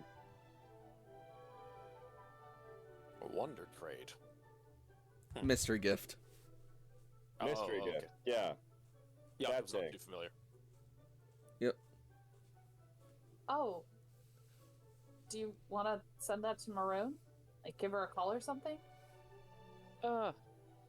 After the training, I think that'd be a nice way to end the night. Training first. All right. So you and Jakob head into the Pokemon Center arena and start training. And this seems like a decent point to go to break for the night. Okay, I can see that. So, what do we think of the game so far? Having fun. Oh yeah. I need to know how the fuck, bless you, to get Kazuma. that stupid Spiritomb to come out. Tritos usually works, but in this case, the Tritos are your soul. That would be my guess, but I didn't even hear you. What? I would say Tritos would be my guess, but in this case, Tritos would be your soul. Yeah. I slowly kind of came to the realization that I'm realizing now that Layla is the only one who is not in any kind of relationship, so everybody kind of going off to do relationship things is a lot more awkward than I thought it would be. Yeah, that's why when everyone walked away and then Layla looked at Jakob, he was like, friends, yes, but don't think that's going down. Yeah, no, that didn't even cross Layla's mind. It's just more like, well, they're doing relationship stuff, and I know yours isn't here. Can we do non-relationship stuff? Totally, that's the less awkward outcome. That's actually what he was hoping for. First of all, I'm currently trying to hatch a Spiritomb. Is that what they're calling it nowadays? I think the French do she's a- call it something like La Petite Mort or La Spiritomb, something like that. I don't know. Ya dirty. Vulgar. Vulgar! So if it's going to be grooming, the Pokemon training where I can do like in-depth for 6 of them, let me know if you have a list of like up to 6, or if we do 2 hours up to 12, because it'll only be 6 an hour if it's that. In the mean, I know that there's some Pokemon that I have dedicated to being like, okay, these especially need like changing viewpoints or empowered development. Yeah, you can just DM that to me later on, kind of thing. Mm-hmm. in the meantime, as we're figuring out the technical stuff, I think we're gonna go and take a break. We'll be back at let's make it an even 50, shall we? Sounds good. 50. All right. Alright. See you guys. Punk ass. See you guys in 10. Don't go anywhere. More Pokemon Rebuilders coming up after the break. Yeah, you're gonna.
And we are back. Are we ready to resume then? Ah! Someone's really ready. Sorry, it's my phone ring. So good. So, are we ready to get back to the game then? Oh, I'm ready for it. Come on. I have to bring go. it. I will be right back. It's all good. It's all good. I honestly thought it was a comedy thing because that was just too perfect, but oh, I feel bad. Oy. Whatever. No worries. In that case, we will open back up to just outside the cloister in Viridian City proper. As soon as I remember, there it is.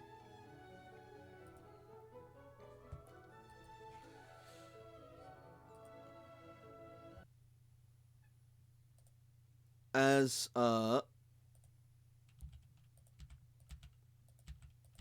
Sam and Toshiko step out into the chill night air of the desert.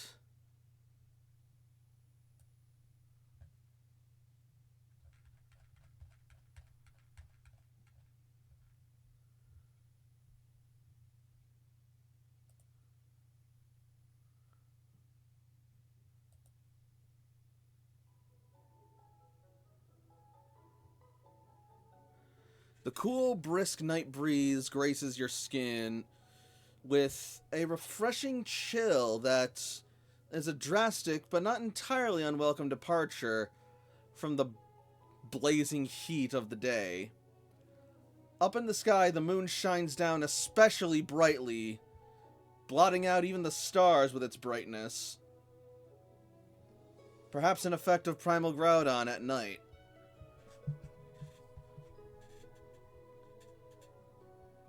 The air also feels a bit warmer than you would expect from the night in the desert. Not exactly t-shirt weather, but not the chilling, deathly cold that is spoken of in nature books and other documentaries.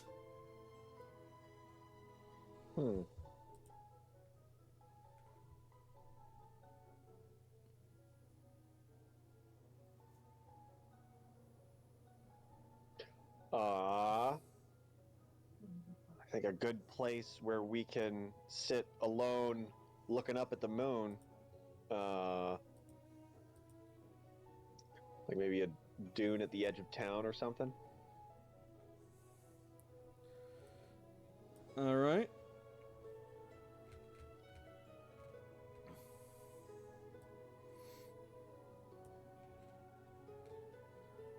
Just a second.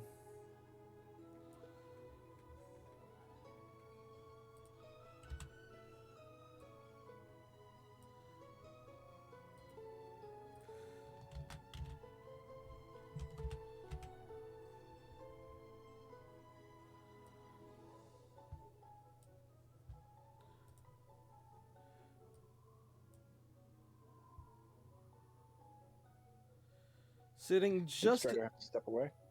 Yeah, they said they would be right back. Got it. So it's just setting up the scene. Yep.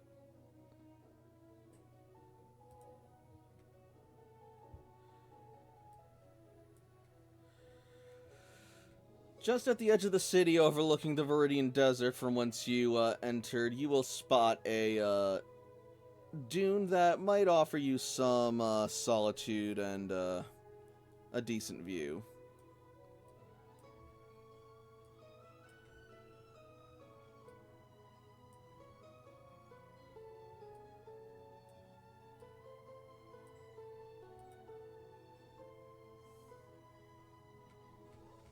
I'm so sorry, guys. My grandma heard something, and I needed to check the backyard and lock the doors.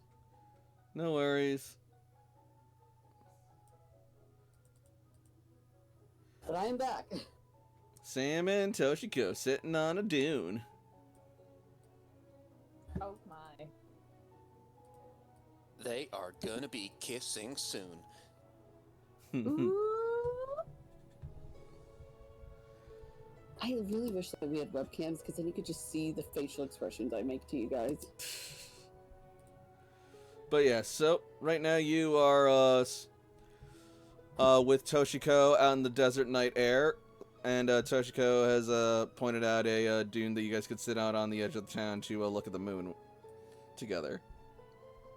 Alright, I will do so, and I will have the Spiritomb odd keystone kind of on the ground. Mm-hmm.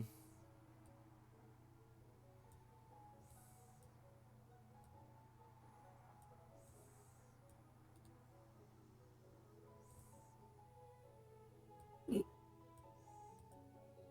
looks like we're talking to our pet rock.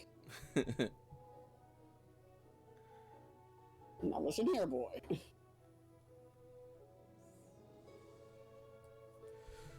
The stone sits idly in the moonlight, not budging an inch.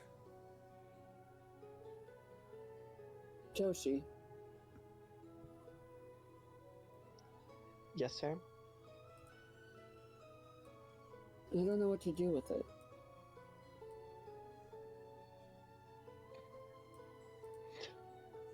Toshi ponders and considers. This is the artifact that you found after you had a dream about it? Yes. And I believe it will help me get over my fears.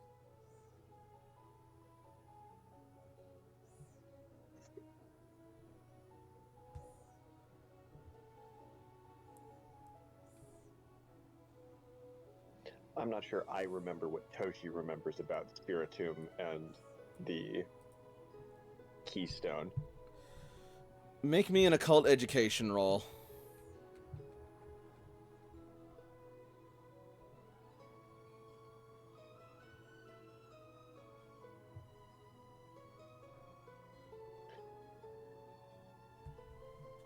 I think Toshi's a little distracted right now. A little. Mm-hmm. Yeah, I can't even help you with that.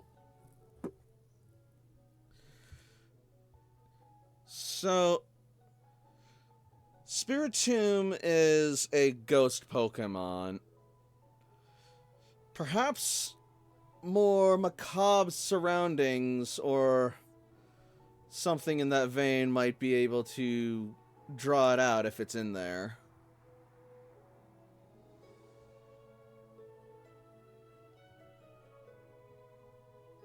Actually, I don't know if you guys know that it is a Spiritomb yet. No, Sam had an inkling about it, like, after we Mm-hmm. did a Pokemon roll, so we don't know exactly that it's Then a yeah. Spiritomb, but that's what we are speculating. Then yeah, if it is something of ghostly nature, then perhaps more macabre and deathly surroundings would be better suited to coax it out of its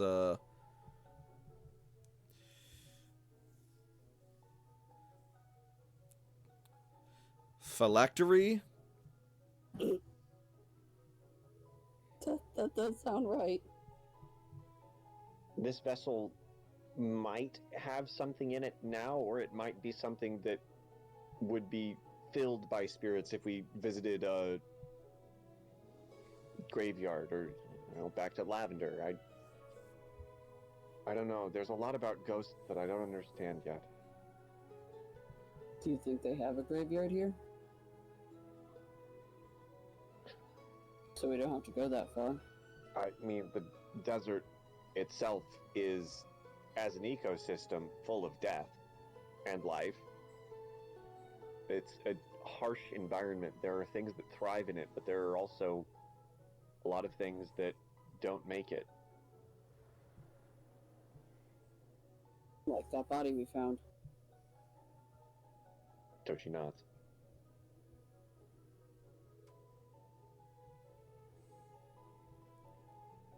Part of me wants to venture off a little further and see if that will be it, but I don't want to put you in danger.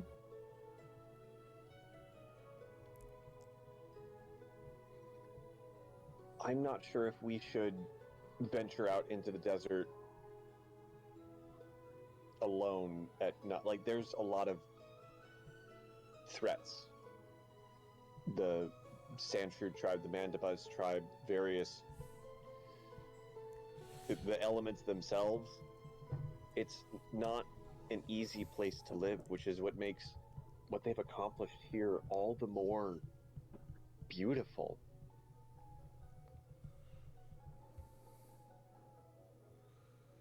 It's a balance.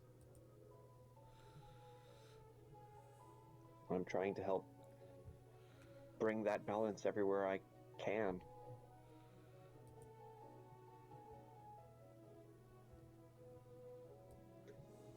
How Why about don't- you? Balance? How are you feeling balanced? I'm sorry I didn't realize there was a bet going on between you and Jakob. Oh. I mean,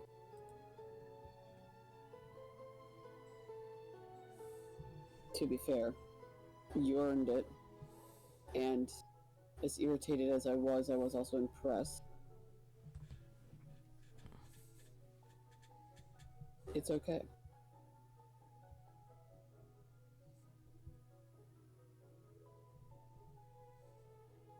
Okay. Well, I prepared amelioratory offerings anyway, and Toshi pulls out a bag. And this is the 5 yellow and blue shards that we collected in the desert. You were collecting shards, right? Yes. And Toshi will pull out and offer a netball to Sam. Toshi, You what are- did you do? What? What did you do? What is this? This is a shiny spinnerack. You're a ninja, and I think a sneaky spider better fits your themes than an engine that vrooms, which is much more thematically appropriate for Maroon.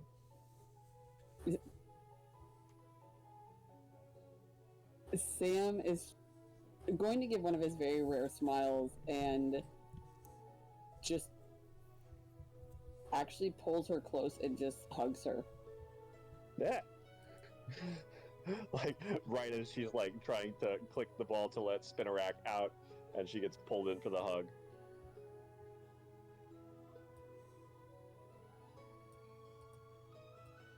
Aww. You're weird, but I like that. Thanks. You're weird, too. Thanks.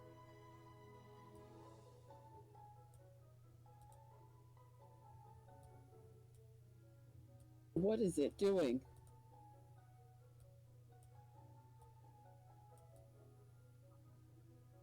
Skittering? It's a spider.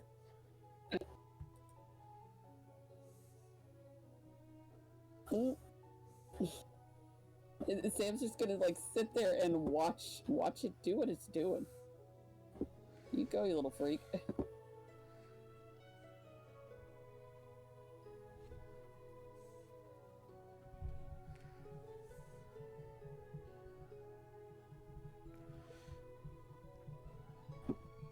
I like him. I like you. I like you too. Toshi beams and leans against Sam. No. I think during our time here, I will try to find a more macabre place. Safely. That's important. And see if maybe your theory is right. Intuition Okay. roll. Okey-dokey.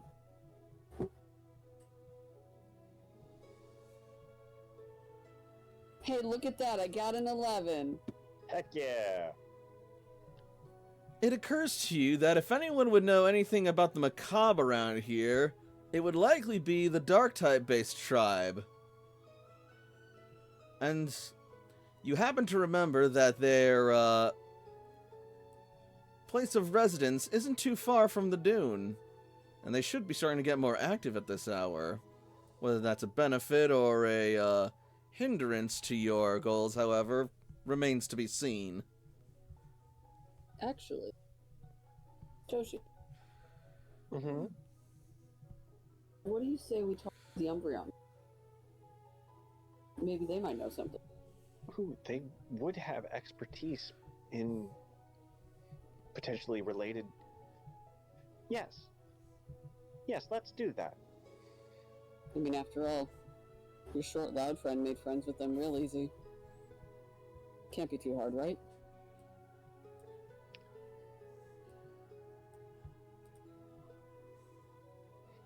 Toshi's a little dumbstruck because she's not always great at people and not sure she can replicate it, but gives a hopeful nod. You don't have to be loud. There's kind of like a sigh of relief. Sam will pick up his keystone and go with Toshi. Spinnerack will crawl up your arm and perch on your shoulder. Okay. That's Then creepily sure. adorable. I know it's the vibe, I guess.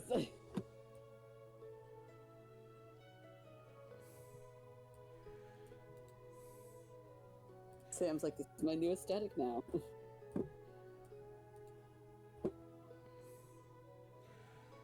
Alright. So, as you approach the mart, you will see the Umbreon tribe standing outside and watching as you approach. And when you reach a certain distance, they will turn and lock eyes with you with their weapons drawn. That's far enough, Old Worlders. What's your business here? Stop.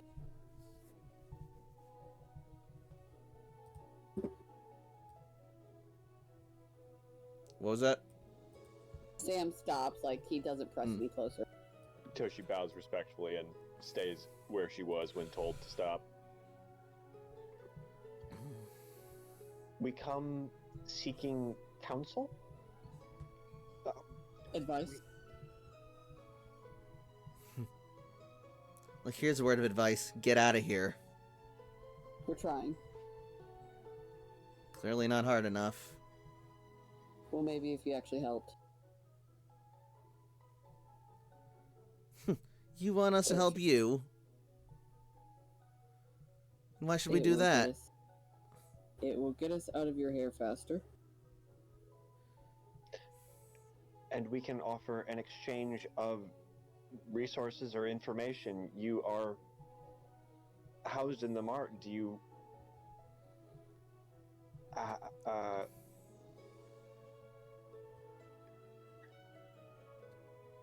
Toshi kind of trails off. Go on. Find the words, Old Worlder. Use your brain. I know you have one. Unlike you. Is there anybody else we can speak to? No. He's going to turn to the other person. No. Actually, yeah. Your own kind back at your place. Should. Shame.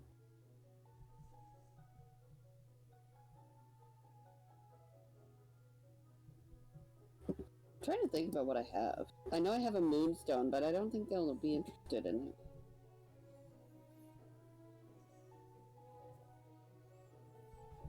We need the talky people. Huh? Huh? I'm just also trying to find my inventory and like anything. Sam has an Umbreon. I could technically switch Zoro for my Umbreon. Technically.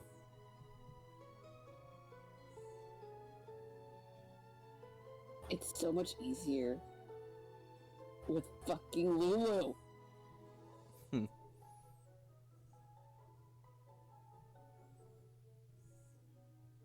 I like her better. They're stupid. That's one way to put it. Jesus. Actually, no, I was able to say it out loud as he's going through his bag. He's like, I like Lulu better. Well, then go off and find her. She's off exploring your neck of the woods. Yeah, I'm not going to interrupt her important mission.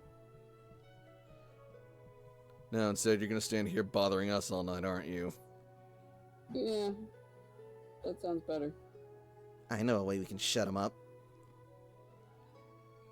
Do try. She is going to hurl her chakram at you.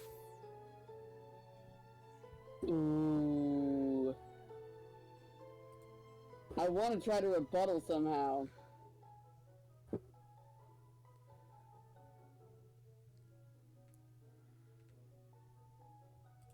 I should also probably change the music now. Yeah, these people became bitches overnight. Oh no, they've always been this way. Yeah. AJ got lucky. That's what I said. AJ. Sam should have never said how hard could it be. Toshi, we should have brought somebody that could talk.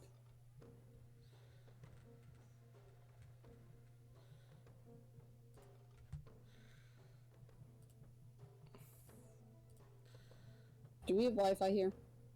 You do. But Can yeah. somebody switch Zoro for my Umbreon, actually, because I don't need Zoro anymore. But yeah, first, we are gonna go and, hurl the chakram as a feint attack. That's fine. Shit, that can't miss.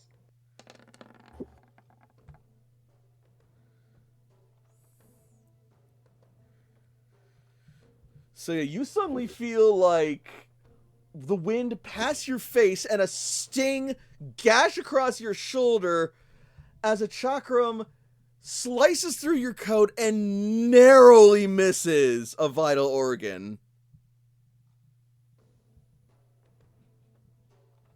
This was aimed with precision and intent.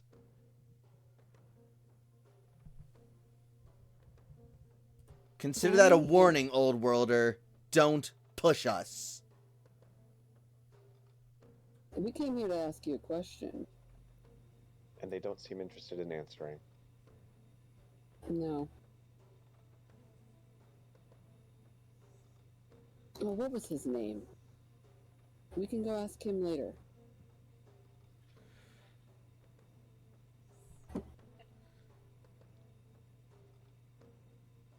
What was his name? It was in my notes.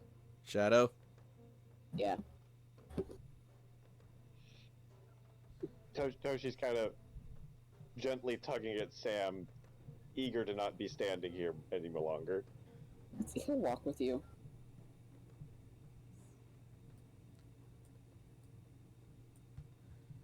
Alright, and also, yeah, Sam, take 36 before PD if you haven't already. I have not, because I didn't know what it was. 36. Yep. I'll get her back. I'm going to remember her face. We want to build more goodwill with the people here. But Well, right now, what I want to do is put her in a hole.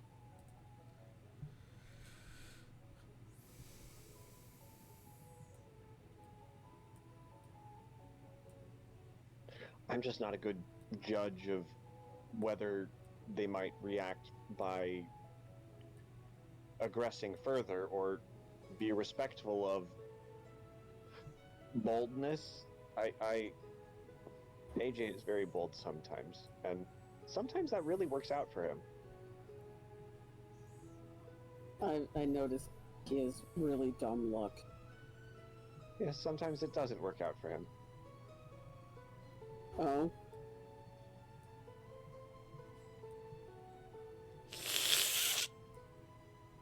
Spinnerack hisses on your shoulder. What are you so angry about? You're not the one that got hit. Toshiko knows that's just the noise that Spinnerack makes. It's not upset. That's a normal noise for Spinnerack. You are also very loud.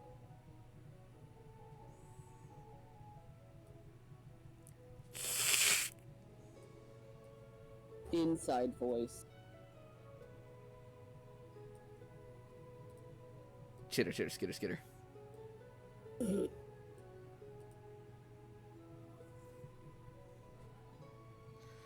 And with that, I think we're gonna cut over to inside the Pokemon Center.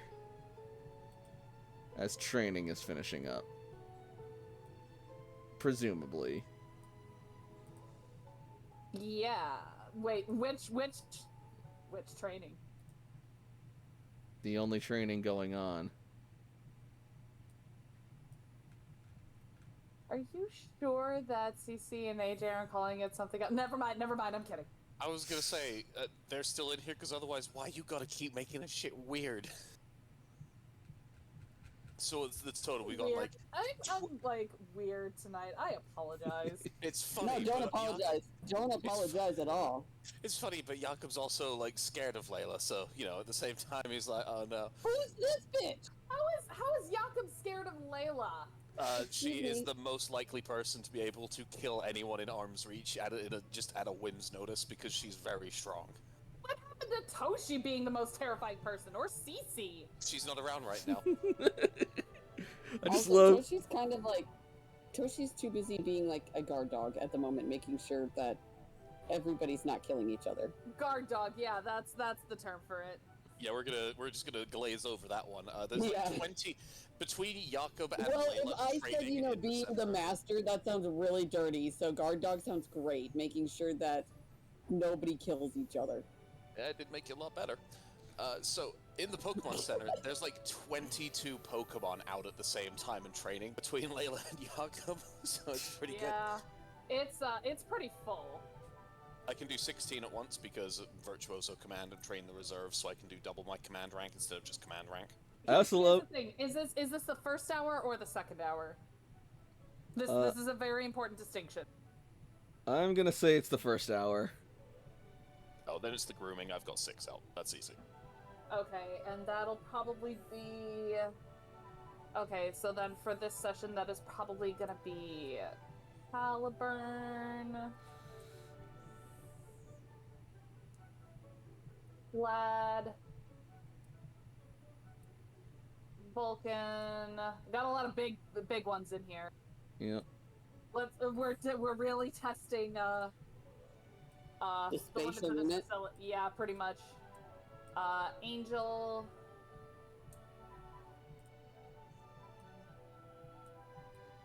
Elvin... I don't know if I have the space to put people out. This is a lot. We're gonna do the first hour. You We're know not what? gonna put out the Let's do a little one. We'll have Dante in there. like I don't know if we can do the 22 person round next time, but that would be funny.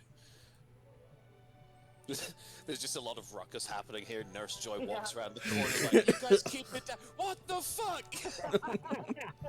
You're not supposed to use that many Pokemon when battling! Call the police. I don't give a fuck. And then Jakob releases another Pokemon. Alright. But yeah, so...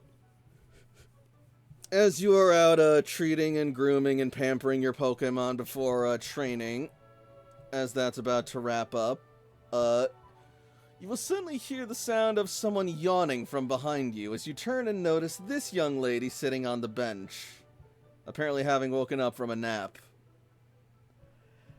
Oh, wow, I must have been more tired from that training than I thought. What time is it? Ah! Oh! Hi. Hi. Sorry. No, I'm sorry. I didn't mean to pass out here. I just, kinda, well, you know, training can really Honestly- take it out of you. Honestly, I'm impressed we missed you. I guess I am too. Are those all your Pokemon? Yep. Well, between the two of us. Whoa. They all look really strong. Where'd you find some of these? And what's with that Arcanine? Is that an Arcanine? Yeah. Vulcan, come here and say hi. Leaps over Gyarados and lands in front of her with a left. Crit them! Be gentle. He lets his tongue hang out and gives the last big ol' sloppy stony kiss. Okay. Oh, wow, that is hot. He's Warm. Vulcan, come here. Trump. Oh my goodness. Oh my Arceus. Sorry about that. He gets very excitable. It's quite He all right. has Don't been- worry. he It's hasn't not a been let out problem. For a while.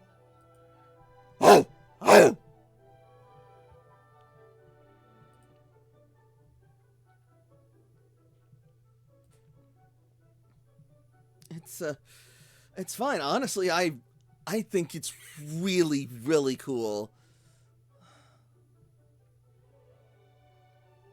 Oh, thank you.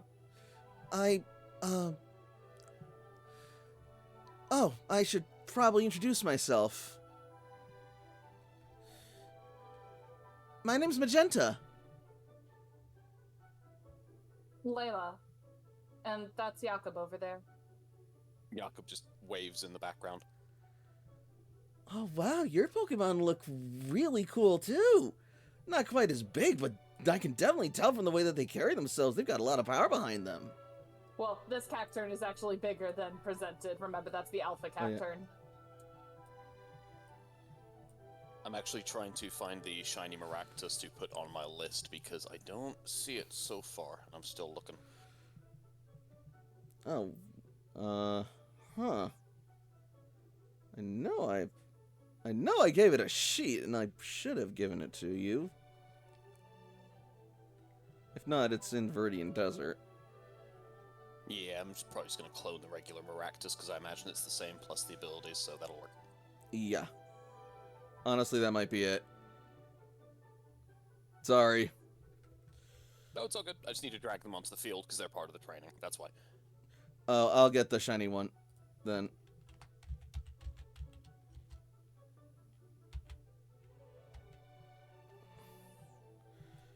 There you go. Oh, they're fucking huge.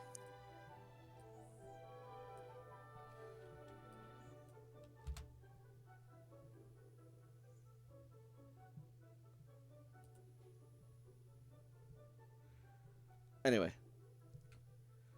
Wow. You guys got a lot of Pokemon. I hope I can get as many as you someday. And get them as strong. I'm only kind of just starting out right now, but I think I've made some really good progress. Well, let's see what you got. Alright.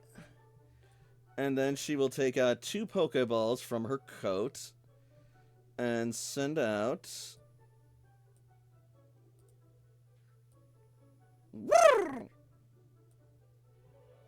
And...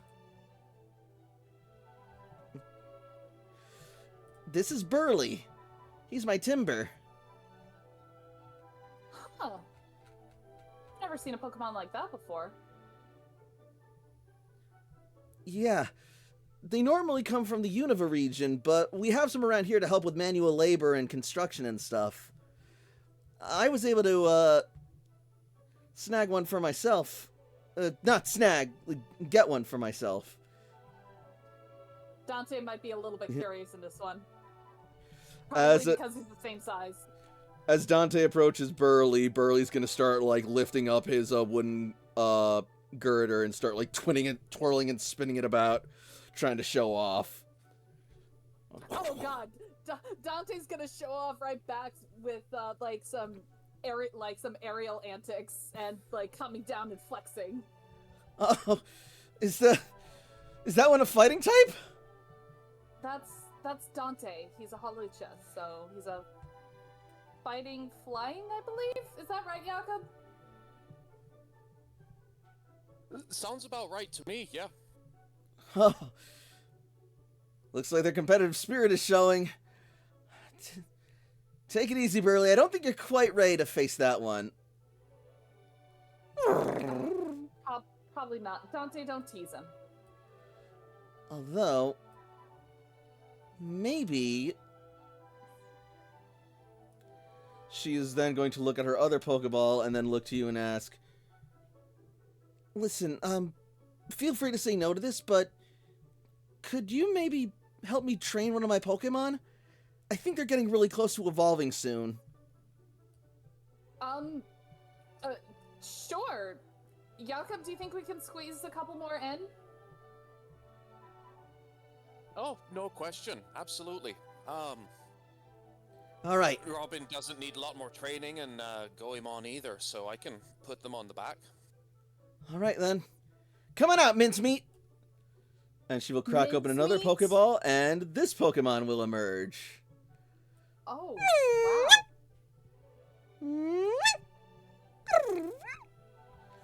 And it will start doing several, carefully balanced and coordinated martial arts poses.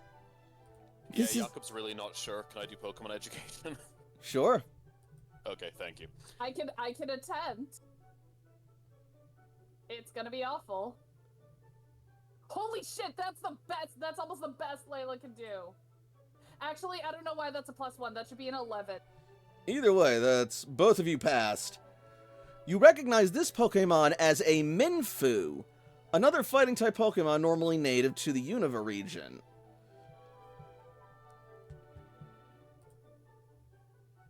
And just another That's impressive second. that you have a Minfu. Thank you. I've actually had it since I was a little girl. He's been with me ever since I became a Pokemon trainer. Isn't that right, Mincemeat?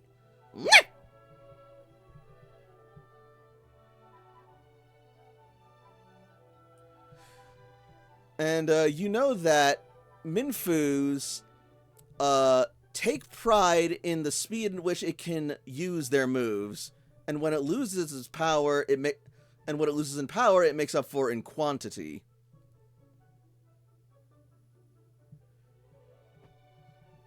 Interesting. So in other words, it has a versatile arsenal, while not very powerful, is quite numerous and can be overwhelming if applied properly with enough speed and force. That's really interesting. Thanks. I guess you could say I'm something of a aspiring fighting type trainer. I know I don't really look the part, but there's just something about fighting type Pokemon that just really resonates with me. Maybe it's just their burning spirit or their drive to compete. Honestly, I get it. I'm kind of the same way, just with dragon types. Yeah, I can see it, she says, looking over at your Gyarados and your Dragapult. What? Nothing. I'm saying I can see that you have a passion for dragon types. And wait, Are you much of a fighter yourself, or more you encourage your Pokemon to do their best? I'm not much for fighting myself. I could certainly not really keep up with Minfu or Girder, at least not just yet, but I'm starting to be an excellent coach. I mean, you know, Layla's a good friend of mine, and no offense to her, but she can't keep up with the Gyarados, so you shouldn't compare yourself to your Pokemon in that way. Maybe not, but You're a team together. You're not meant to be trying to outfight them. yeah, but someone like Bruno was able to train alongside his Pokemon. And he trains with the likes of Onix and even sometimes Machamps. Did you know that Machamp can punch so fast that they can deliver over 100 punches in the blink of an eye? Yeah, I do know that. Layla says, knowing that she has fought a Machamp before and has come very close to one of those kinds of punches. It's like, yep, yeah, I know. And Jakob, you are also quite familiar with that, only in the kitchen, watching Chef Machamp do his work and dicing up several onions in a matter of seconds. Oh, you gotta need some dough and get that ready. Guys got it done in 3.5 seconds flat. Right?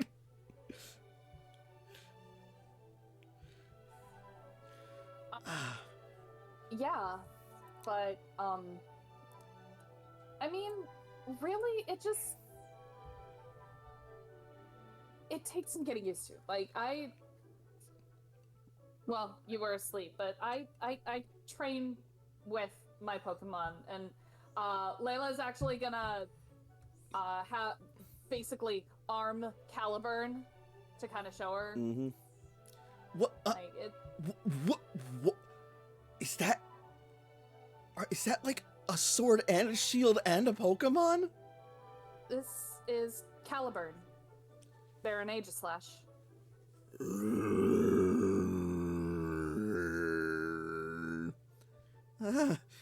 It's intimidating to say the least. Yeah, it takes some getting used to. Honestly, like, you can always learn to be a fighter. It's just having the courage to step into the ring. And I bet your Pokemon would be willing to help you get stronger too. Vulcan walks over and starts licking Caliburn's shield. Why?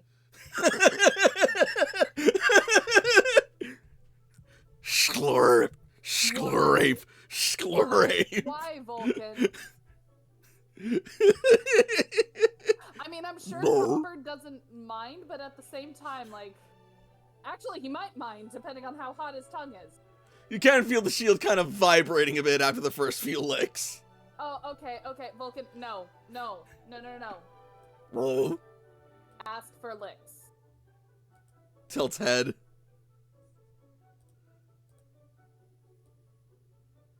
No. Tilt's head other way. Turning back to Magenta, as you can see, sometimes it takes some getting used to. Vulcan places his head on your shoulder. Layla will give him, like, gentle pets. And will also release Caliburn, so Yep. that way Caliburn doesn't have to be anywhere near Vulcan. I Now can that I see think what. about it, I think I only have 2 fighting types myself. I don't really deal with them too much either. So I wish I could offer you more help, but I just simply don't know a lot about them. Yeah, Who do it's you fine. have? You Abaddon, my Annihilate, fighting ghost, I think. And, I have Tabin, he's a poison fighting type as well. Wait, did you say an Annihilate? Yeah. Whoa. Those. Annihilate, a Toxicroak, and, I think if Piper evolves into a Lopunny, then... A Toxicroak? Lopunny- No way! Yeah. Wait. You know about Mega Lopunny? I mean, know what? I've heard things about Lopunny being a very strong, normal type Pokemon. That's part of why I have Piper with me. One moment. Jakob will walk a bit closer because he's just been lazily in the back, just hanging out with Pokemon and hugging them, except for Cacturn, because Cacturn's scary. Cacturn's just standing there, arms folded in the back like a security guard. Holly is fine. She's just prickly. Honestly, Cacturn's probably T-posing right now. You know what? Layla's actually gonna recall some of her Pokemon, like, Caliburn. Uh-oh. Can we consider this like a part way through after the first training session to the next Yeah. one, maybe? Yeah, Okay, I'm gonna remove the Pokemon that I had training down here, just to declutter the room a bit. sure.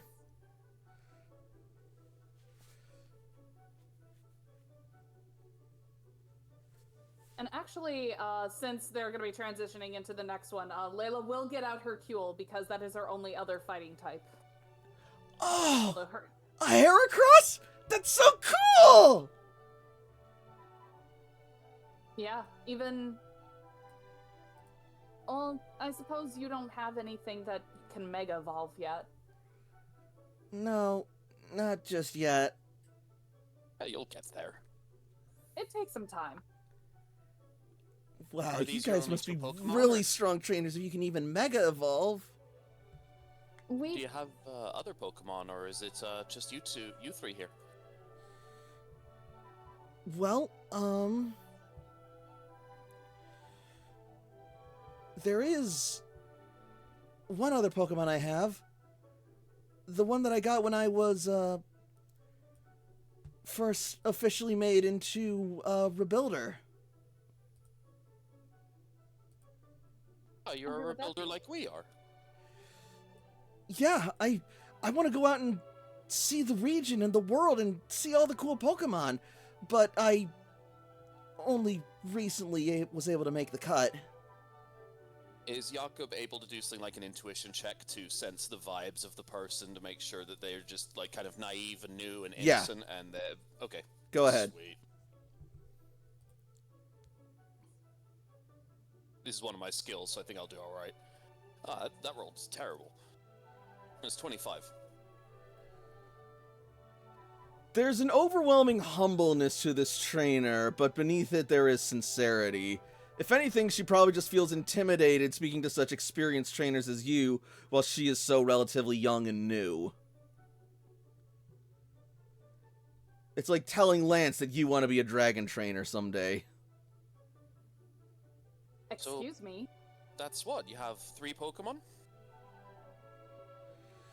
Yeah. 2 of them are much more experienced, though. Oh, who's I- your other one? I'm not sure if this is a thing we can actually ask in game. Is it something where you can actually ask like what level someone's Pokemon is? Is that a thing?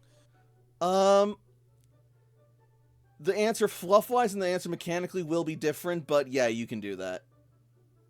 Okay, I don't think it's really necessary, honestly. I was just kind of wondering because I've never even considered that before.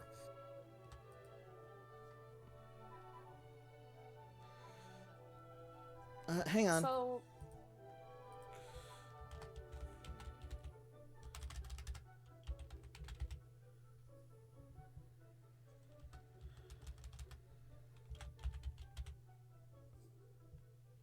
Really?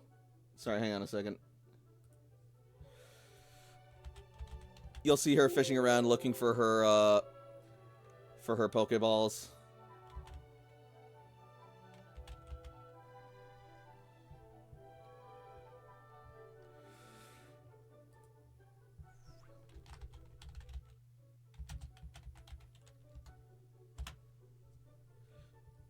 You were gonna ask something? Sorry. well, I guess the only thing I was gonna ask was, what kind of Pokemon is it? I'll show you. Give me just 1 second. By the way, Dover says, it's weird. Since Pokemon can be stored in computers as data, you'd think it would display their level and everything. Is Snorlax's file size bigger because he's just a thick boy? Oh my god! Maybe. Oh, this is a really skinny Snorlax. No, you haven't unzipped the folder yet. It's about to get bad. Oops. Jakob is like he's thinking real fast, but he's getting a good feeling from this person. Yep. And then she will eventually reach in and pull out a bright red Pokeball. Ah, found it. Sorry. And then she will click it open, and out will pop. Son of a gun. And out will pop.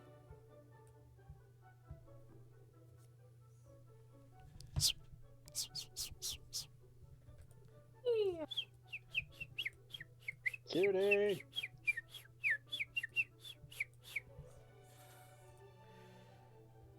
You like fire types as well, huh? Would you like a Pokemon education for that one? Sure. Holy shit, Layla's on fire with these. Speaking of fire, this is a Torchic, a fire-type Pokemon that is often used as a popular starting choice for many trainers. Originating from the Hoenn region, this Pokemon, though cute and fluffy, has a very fiery temper, and it only grows as it evolves. Is Snorlax fire type? Is that what you said? Yes. Okay. Oops. Sweet. You have a Torchic. Yeah. You mentioned Mega Evolving, and, well, I hear this little guy grows up to be quite the powerhouse and can even Mega Evolve. Plus, also with the Yeah. desert environment, I figured that it might be, if I'm gonna be here a while, it'll probably get some benefit out of the hot sun and all that. Jakob Yeah. just looks over to Layla and smiles real wide. Uh-oh, So- I know that look. So you're telling me that you like fighting types and fire types as well, huh? Well, my passion is for fighting types, but I can certainly appreciate fire types as well. There's plenty of strong fire and fighting Pokemon out there after all. Good. I'm glad that you're mentioning that because I think that makes this decision of mine a lot easier. Jakob is going to reach forward with a Pokeball in his hand and offer it over to her. A gift from my group of rebuilders to yours. Please, What? take it. What's this? Tepig. You're gonna see her eyes sort of like sparkle, and she's gonna like recoil in like shock and surprise that you'd be offering her this Pokemon. I feel bad I- because I have so many other Pokemon right now that I don't know if I can truly give this sweet baby Tepig the love and the attention that it needs, but from how you seem and from the position that you're in, I can think of few better people who would be able to appreciate this kind of a Pokemon more than you would. If you'd be so kind as to accept. I'd be honored! Yes! I'll do my very best, and I promise I'll raise it into a champion! Oh, I didn't have any questions about that. My only question is if you'd say yes. And Jakob will smile, then hand over his Pokeball with the Tepig inside of it. Little baby. Yeah, when they had another fire fighting type, I was like, oh yeah, no, this works. This is good. Yeah. She clicks open the Pokeball.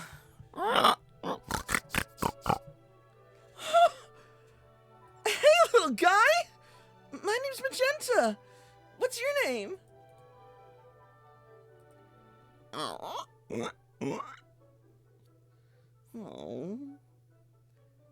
Thank you so much. I can't tell you how much I appreciate this. Well, I hadn't had a chance, really, to name Tepig yet, so that's for you. That's your choice to make. And I'll let you know, Magenta. I plan on our cloisters working a lot closer together in the future, so if I come back around, I'm expecting to see maybe a pig night in the future. Yeah, count on it. All right. So, are we just gonna stand here, or are we gonna get to training? All right. Minfu? You said that your own were close to evolving, so let's get them there. Minfu will strike a fighting pose looking at Dante. Oh, no. You two are done. You two are done. No, baby, no. No. You two are No. done. Hold on. Let's see. Who's coming out this round? We got Polly. We got Celine. We got Oh, you got a Aiden. Seviper? and Levi and Lucci. Wow.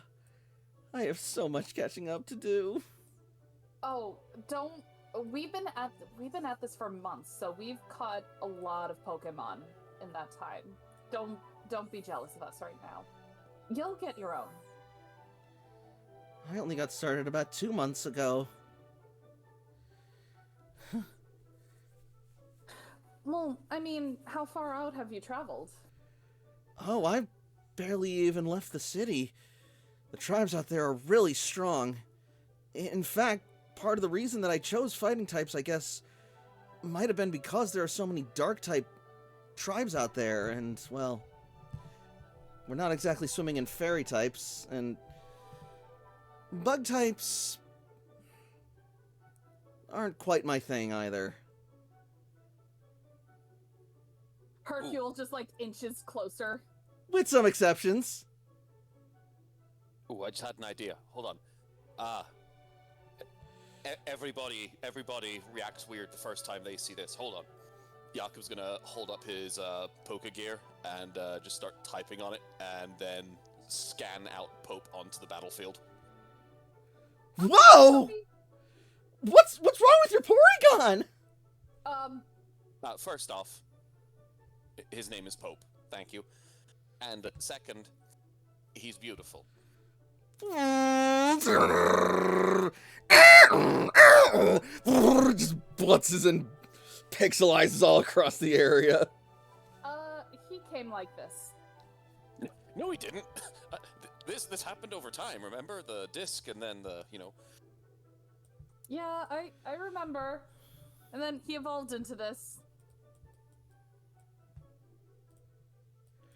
This is actually a Pokemon.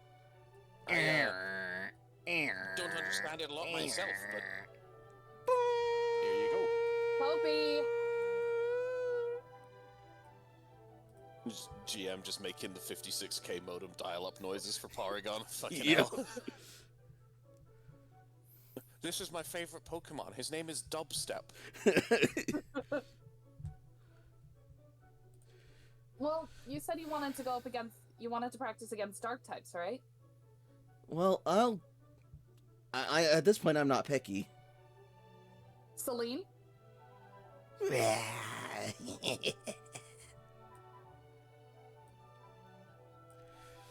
Celine approaches, trying her best to be as intimidating as possible, but Mincemeat just looks stoically towards her, and that kind of ticks a nerve for her. And she raises a claw.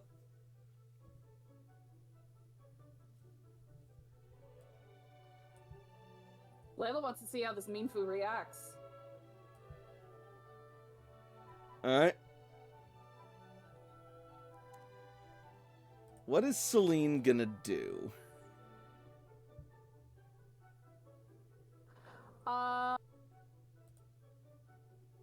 Celine? Actually, you know what? Belay that. As she raises a claw, Mincemeat is going to start off the fight with a fake out.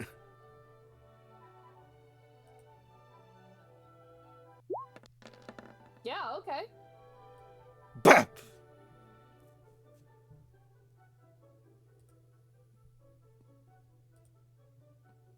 Well, time to kill this for a little bit. Because it's on now.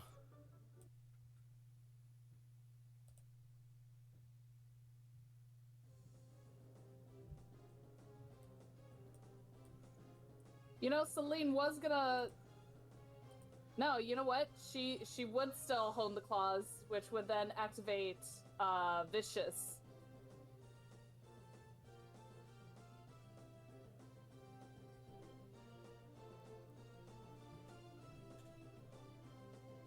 All right. She was gonna just taunt, but then this bitch had to go fake out, so she would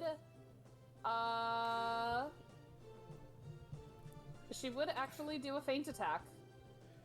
All right.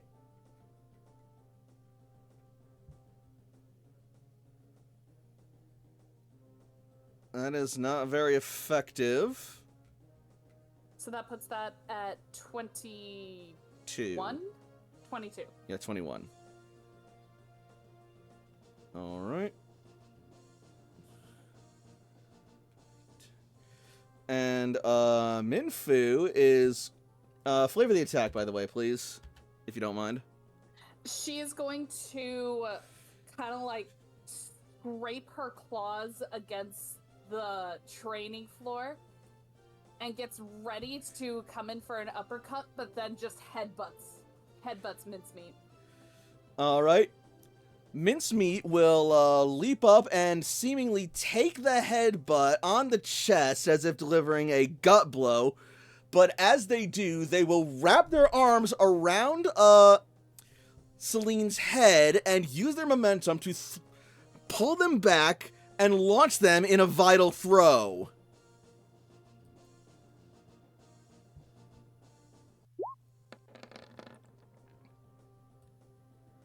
Whoa, bam! Super effective.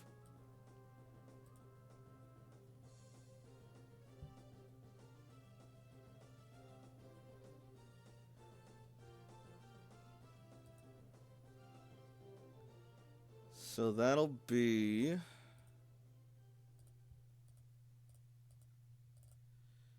55 Yep. before physical. Yep. That hurts her a little bit.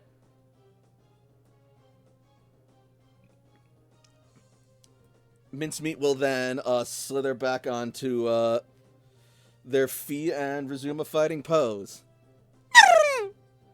Way to go, Mincemeat! You gonna take that lying down, Celine?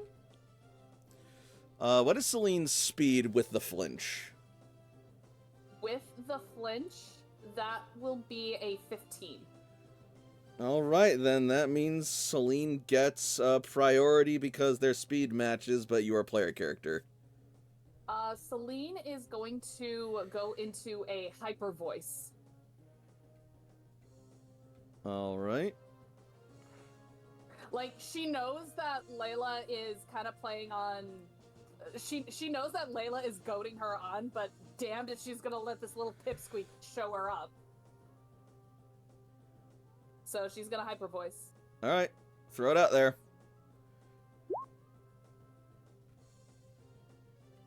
Cause weird power is active. So, Minfu is going to notice, Celine's chest sort of puffing up as she's, like, preparing her vocals. And will brace itself as it detects the move.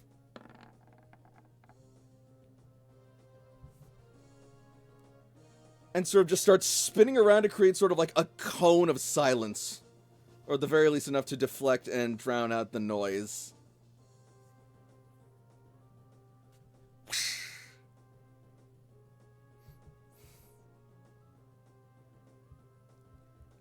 Ah. Nice one, Mincemeat. Way to use Detect. Your training's really paying off. We might actually do this. Don't celebrate just yet, because she knows you can only do that once. And then Celine is Hold on going a to- second. I need to check something real quick. Uh-oh. Why? Don't worry about it. Yeah, I'm here, bitch. Okay. No, everything's fine. Carry on. Alright, because, hyper voice is seen times 2, and detect is only seen. Mm-hmm. So, she's gonna do it again, because she knows you can only detect it once. It is still Smite. So Yep. that is, 34 minus special. Oh, no! Fight through it, Mincemeat! Use Force Palm! And Mincemeat is going to ready itself for a strike, and it's going to just run in and tank through the hyper voice. Still very clearly suffering damage from it, but breaks through the sound and lunges at Celine with a Force Palm. So that's 34 before special. Correct.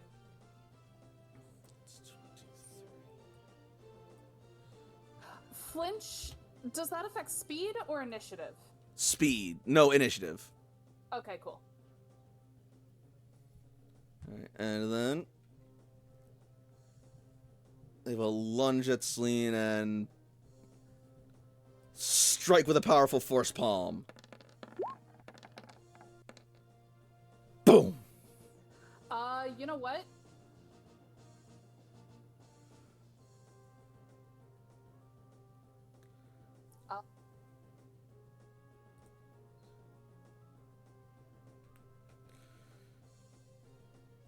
Yeah, you know what? What you just did? Celine can do it too. So she is going to Ooh. mockingly do the same thing that Minfu did and just literally deflect, giving Mincemeat a sneer. No way!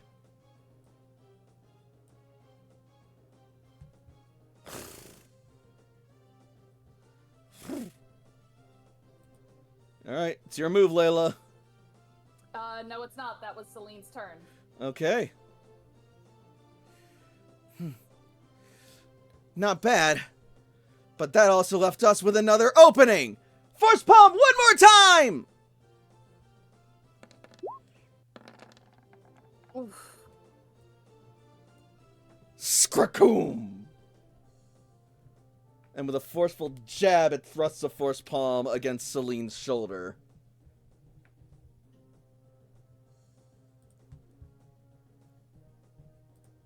Celine's almost there, but like, That'll be 52.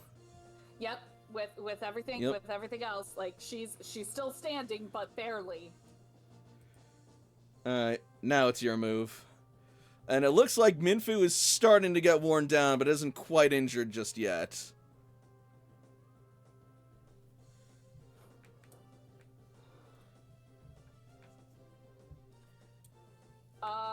You know what? This is a dig move, but it's totally within Celine's purview. Sure. She is going to use U-turn. But totally flubs it. She goes in to strike with U-turn, but they will just take the strike and redirect it and harmlessly toss them back at Layla.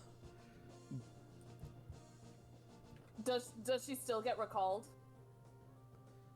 The user deals damage, then is immediately recalled to the Pokeball in the same turn. A new Pokemon may be immediately sent out. Using U-turn lets the trap user be recalled. I think it still works if it misses, but I might want to double check. It's very vague because like I wrote it down word for word as written. So I'm leaving it up to Geo's discretion. The attack does, in addition to the move's damage, certain effects will only occur if a certain number is rolled. I'm trying to see if it works in the game. Yeah. Because honestly, this is Celine's fuck this shit I'm out move. Where she doesn't want to concede defeat, but this is basically her conceding defeat. You know what? I'm gonna say that since it was a critical fumble, that we will get a reaction, and that Mincemeat can still do this. Vital throw. I'm letting you guys know that I'll be up early and I am really nodding, so I'm gonna. That's okay. Okay. Sorry, Strider. Thanks for staying with us as long as you have. Have a good You're good. night. Yep, that'll knock her out. All right. So it goes for Yujin for a parting shot, but Mincemeat catches Celine by the wrist, whirls her around, and then hurls her into the wall, knocking her out. Did we do it? Zoroark is unable to battle. Minfu is the winner. Yes! Way to go, Mincemeat!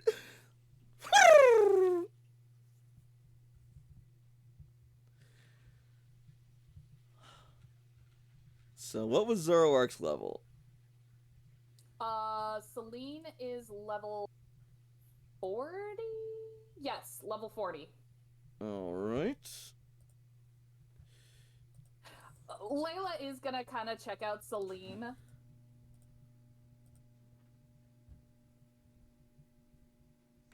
Just kind of like do a quick check on Celine, like Yep. just to see if she's okay. A bit banged up, but since this was a friendly, no injuries. Nothing lasting anyway. You know, for going up against a fighting type, Not bad. I'll say, you really had us on our toes there. Oh, I still can't believe we did it. Celine likes to fight dirty, so I figure it'd be a good way for you to get experience from that. But now I think you have a rival.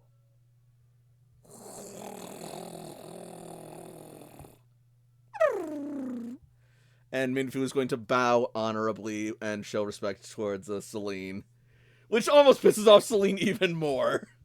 So here's the thing: Celine's nature is composed. Oh.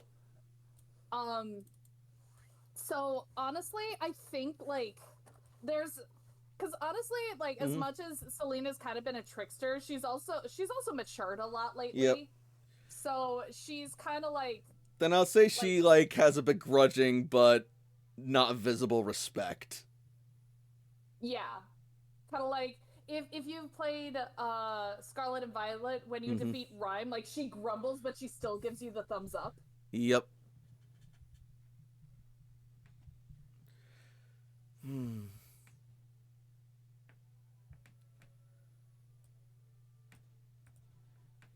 Way to go, Mincemeat. And thank you, Layla, for indulging me, I guess. No problem. Now, who do you want your Timber to fight?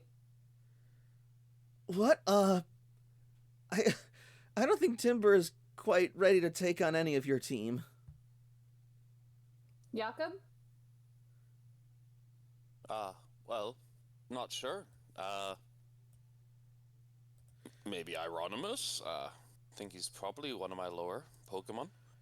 Honestly, actually, as much as I appreciate your help, I think I'm still a little zonked out from all the training I've been doing today, and that really took it out of us. So, I think I'm gonna tap out for now. Sorry. You should go and get yourself something to eat, and you should find a better place to rest than a bench inside of a Pokemon gym. Go get yourself some good sleep, and then... Listen, Rebuilder, it only keeps getting to be more and more work from here, so I hope you're ready. Then yeah, a food and rest is probably a good idea. Oh, but before I do that, could I maybe get your Pokegear numbers? Sure. Really? I mean, thank you. That I appreciate it. Oh, yeah, for sure. Layla, come over here. Yeah. And you exchange numbers with Magenta. Nope, Jakob goes in for, like, the hug on one side and tries to get Layla to come in on the other side to take a picture on the Pokegear of all three of them to distribute between them. Oh, okay. Oh, this is what we're doing. Okay. Wait, what? And she's gonna smile awkwardly as Jakob pulls her in. Otherwise, no one's gonna believe you.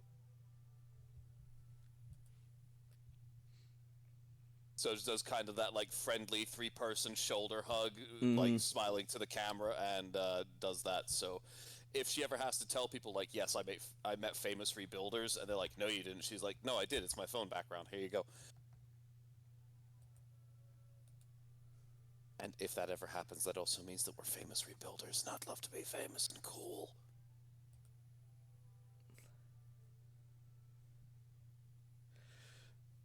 That said, Layla, you'll look over and you'll see that Celine has morphed into Magenta and is, like, starting to pick her nose. That's fucked. Layla's gonna elbow Celine. That'll break the illusion.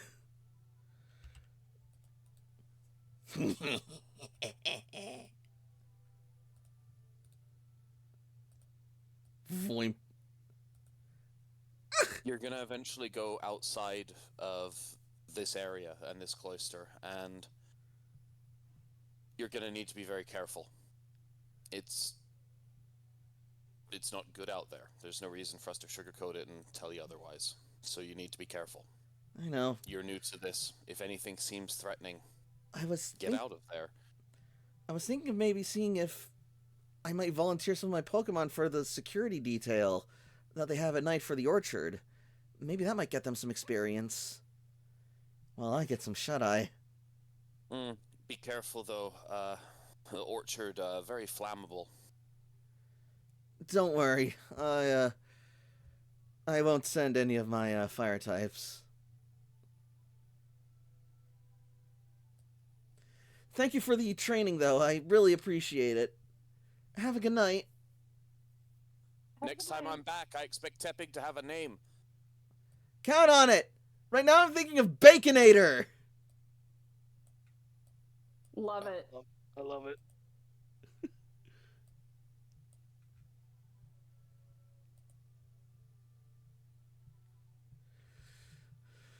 Yeah, All right. look Nice. over to Layla. Yeah, he was about to be like, she's a good kid. I hope the world doesn't destroy that. It'll try, but I think she'll endure. Now, back to some training. Yeah, sure. Jakob nods and he'll head back to his Pokemon over here. I know we're going to be deploying a bunch more Pokemon because this is the secondary training. But the secondary training is also just the experience training. There's nothing else going on. So if we want Yep. to bounce over to Toshi, we could totally do it. Sure. So, Toshiko. Sam has just received a potentially near serious wound. Yeah, let's deal with that.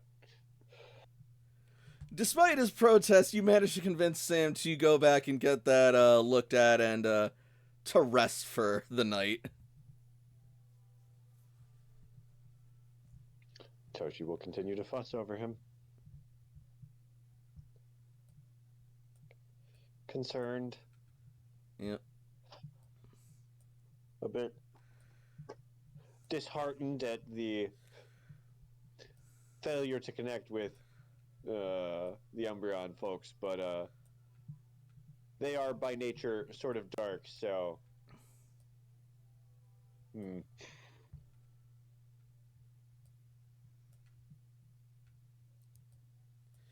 Eventually, you'll manage to get Sam into a bed, and surprisingly, he passes out much quicker than you might have thought. Perhaps he was more tired and exhausted than he'd let on after all of today's events. Not an uncommon behavior from him. it is good to rest. As you finally get him to rest, you'll hear a knock at the door. Quoth the Corviknight, nevermore. Toshi will walk over to the door and look through. You'll see Cece standing outside. Toshi opens the door. Hey, Hello, Toshi. Cece. Good to see you're back. How's Sam doing? Tired. We tried to go talk to the Umbreon tribe, and they weren't particularly receptive. Threw a chakram in warning, and so got him slightly patched up. Not a deep wound or anything, but day's just catching up to him. I see. Yeah. Wait, did you say the Umbreon tribe did that? Yeah. Wow, that seems excessive.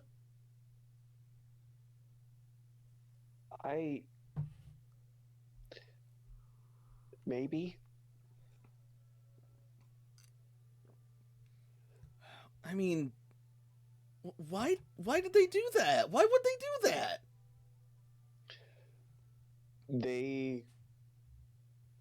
We asked for help. I get, like, I didn't have a clear plan going in when we went up to talk with them. And not everyone is immediately welcoming of Old Worlders. Well, that's not right. Well, but I wasn't planning on throwing down with them to... Even so, we should tell someone about this. Blue, maybe? Oh, come to us, Cece. Please come to us. I don't know. I think we should tell the others about this. Okay. Toshi will look back at Sam, passed out on the bed. Okay. And she will exit the room. All right. She'll go back over to her and AJ's room, and she'll peek inside. Hey, AJ, we're having a team meeting. Would you mind if we... And he sees that AJ's asleep at the desk, face down in broken Pokeballs. Oh, typical. I'll let him rest.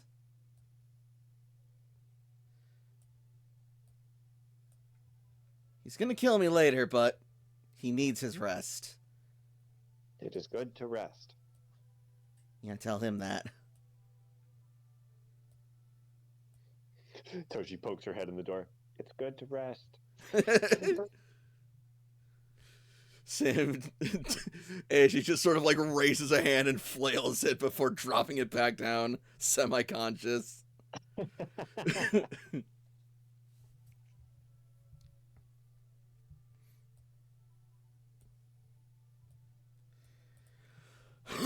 Excuse me. As you and Cece make your way across the Pokemon Center, Cece will look to you and say, I think the others said they were going to go train, so the training arena looks like it's this way?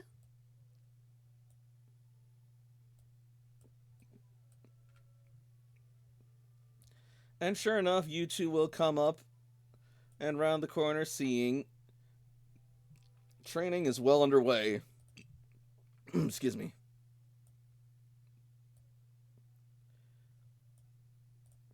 Oh. Yeah, I thought I heard the sounds of, Pokemon training. No, hey. Honestly, you missed, well, as Jakob would call, you missed our new friend. Yeah. Oh, you made a new little bit friend? Late, but we did. A fellow rebuilder. That's awesome! What were they like? Just starting out. Pretty green, yeah. Everybody starts somewhere. Seemed remember- like they had a good head on their shoulders. I remember when we first started out. Remember first seeing the surface for the very first time? Yeah, and then seeing Zapdos and almost deciding we're not going to do this and go back home. Yeah, I vividly remember. God, there were so many times when we were so close to giving up. Even recently. But we managed to stick through it and work together as a team and support each Yeah. other. Exactly. Speaking of our team, how's Sam and AJ doing? Oh, well, AJ's, resting right now, against his will. Typical. Sam is also resting. Okay, that's fair. But we Go tried ahead. to go talk to the Umbreon tribe, and they were unreceptive to the questions that we wanted to ask, and ended up throwing a chakram at Sam's face. Not any injurious. What?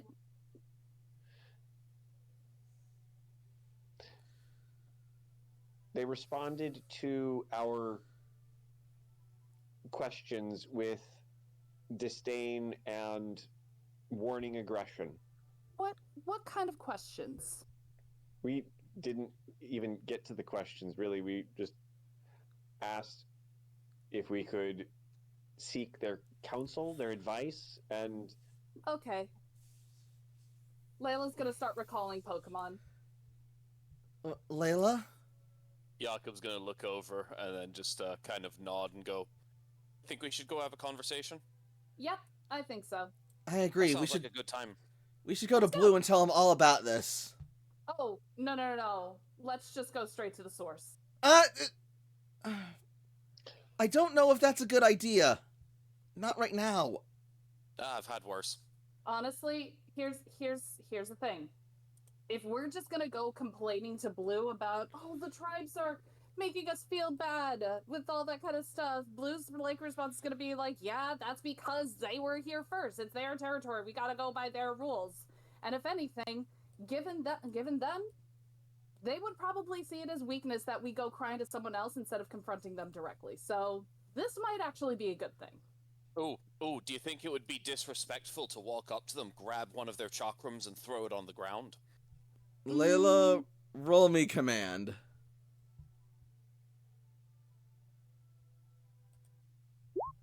Oh, Jakob, please. Yeah, let me help you with that. Do that with a +8. I was about to say, I could do better. I mean, well, we have to wait until we know that's a failure or not. It's probably still a failure. Oh no. Oh no. Cece's really good at this shit.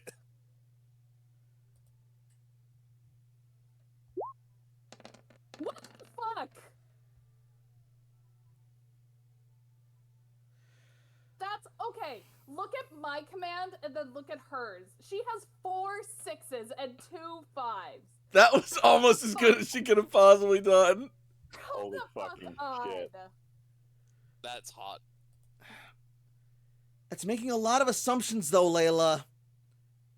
We don't know the situation around here. We only just got here. And if we go poking our noses and starting to escalate things, it might just make things worse. They said themselves they have a very tenuous peace here. If we don't go through the proper channels, it could unintentionally destroy something they've been working so long to perfect. Cece, I get it. What has Blue said about the Umbreon tribe?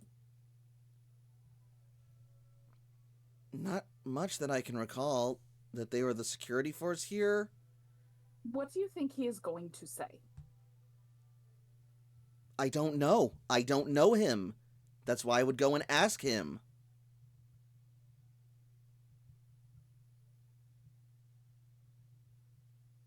There's being a security force, and then there's being outwardly antagonistic to something as simple as a question. Not even a question.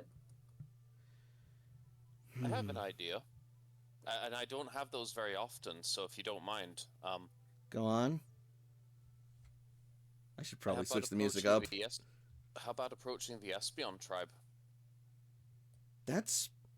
If we entreat ourselves with another tribe, it may look to the Umbreon tribe better than were we to ingratiate ourselves with the Cloister and approach them that way. Jakob, I really wish that you would stop saying that you don't have great ideas very often, because you really do. No, that's... I concur, Layla. That's a brilliant idea, actually. It may be a bit late, but they said they're always taking visitors, and if anyone knows how to deal with the other tribes, it'd probably be them. And this would... Because Layla's right, this is an absolutely unacceptable and improper provocation. But the last thing we want is for them to walk all over us, but you're right in that doing things the wrong way will make things worse. We need to show them that we have the same kind of strength that they do, but also to still continue to approach them in a respectful manner. What was that one expression about catching more? What is it? Like catching more Weedle with honey than you can with vinegar? Right. A lot of Pokemon really like honey. All right. Let's go to the Espeon tribe then. I'll tell you what, Layla. If they give us anything on the way, we will defend ourselves. Oh, that's not even a question, of course. Then let's go. Are we bringing Heatmore, or is he staying here? Considering the job that Heatmore is doing, taking care of an egg, I'm actually going to see. Jakob is going to walk with Heatmore up towards the front desk to see if there is a Nurse Joy whom is with us at this hour. Oh, absolutely.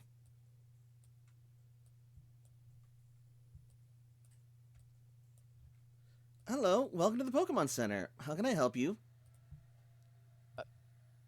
Good evening, Nurse. I hope that the request I'm about to make of you isn't too much of a bother, but we have an egg here that we're trying to do our best to take care of, and we're planning on leaving the Pokemon Center for a little bit of time. So, of course, were we to take the egg with us, it could be in a dangerous place. Would it be acceptable to Say no more. leave my... Okay, that was easy enough. If you want, I'm more than willing to look after your egg. I was also going to say that Heatmore is taking very, very good care of keeping it warm and comfortable, if I may have Heatmore stay in the safety of your care. Oh, I see. Absolutely. Heatmore's more than welcome to stay here, and I'll be sure to make sure that both he and the egg get the utmost care. Jakob will smile and just slowly bring his hand on Heatmore to bring them around to the front here. We won't be gone long. I really don't anticipate that, but it would be very irresponsible of me to take a baby, especially an egg, into any kind of situation where we could be in danger. Roll I know me you command understand. or charm. I'm incredible at both of them. I'm actually going to say it's command. Okay, I was going to say I'm going to go with command because that's a little bit saucier.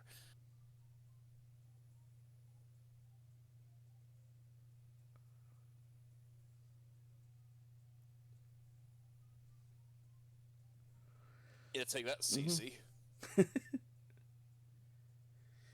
Yeah, Heatmore is going to look at you and just sort of like slowly and casually nod in understanding. You've been good to it so far, and you've yet to lead it astray. It's still kind of feeling you out, but yeah, it's got no reason to doubt you yet.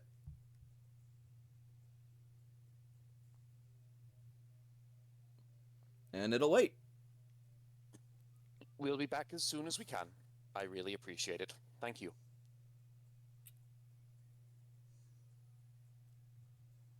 I believe then that would be it, and we can move towards exiting the Pokemon Center here and go towards the Espeon tribe. Mm-hmm.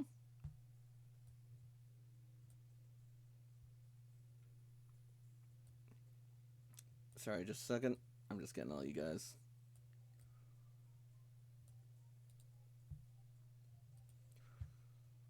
So, you will exit the cloister and make your way out into the city.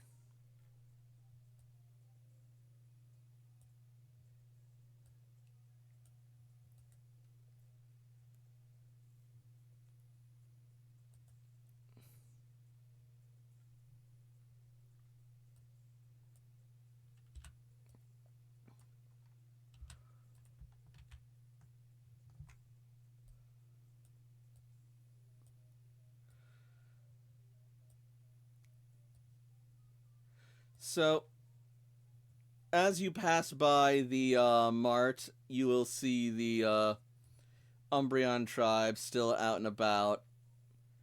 And Toshiko, as you pass, you will see the girl from before just sort of like smirk as she brandishes her chakram as you pass by.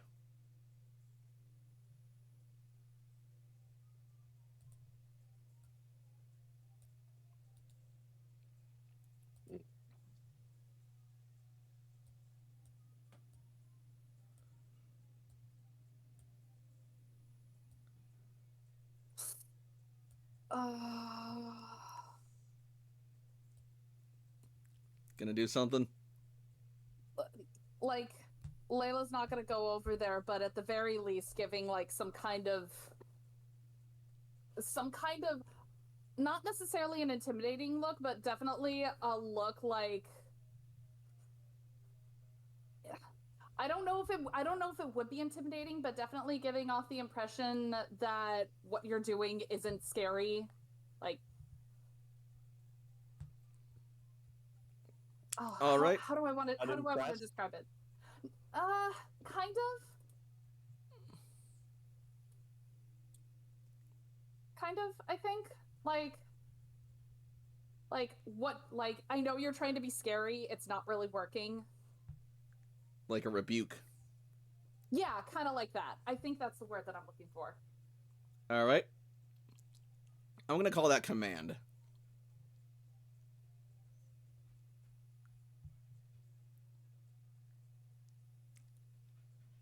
That's pretty good. She rolls her eyes and backs down.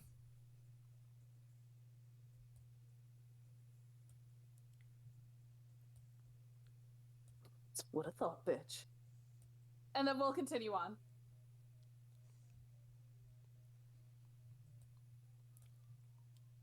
Eventually, you will arrive outside the Espeon Tribe Pokemon Center.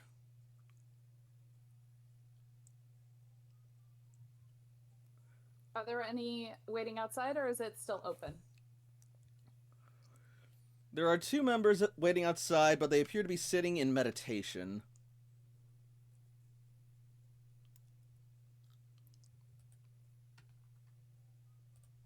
Layla doesn't want to disturb them. So, like, is gonna approach the door, but slowly to see if either they would react to it or if they're just, like, letting her pass. But Layla does not want to disturb their meditations. Jakob's gonna approach the door normally. I'm sure they do this all the time. Someone walking up isn't gonna disturb him.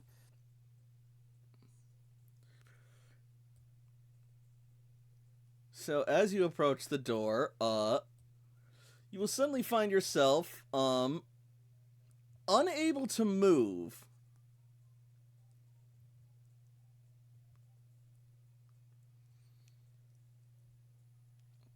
If you look up, you will see Totem Espeon standing above you, their gem glowing brightly on their forehead. Jakob is going to look up and just he's not like struggling against the hold or anything like that. He's just gonna look up and smile. Layla knows how Toshi has described this kind of thing, so Layla is, I guess the best way that I can describe it, is going to give off feelings and emotions of non-hostility and seeking guidance or aid or assistance. As you do, you will see the 2 Espeon tribe members rise up from their meditation, standing to their feet.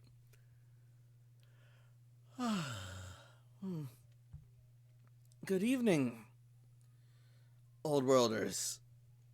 How can we assist you tonight? Did you seek refuge from our shrine? Not exactly.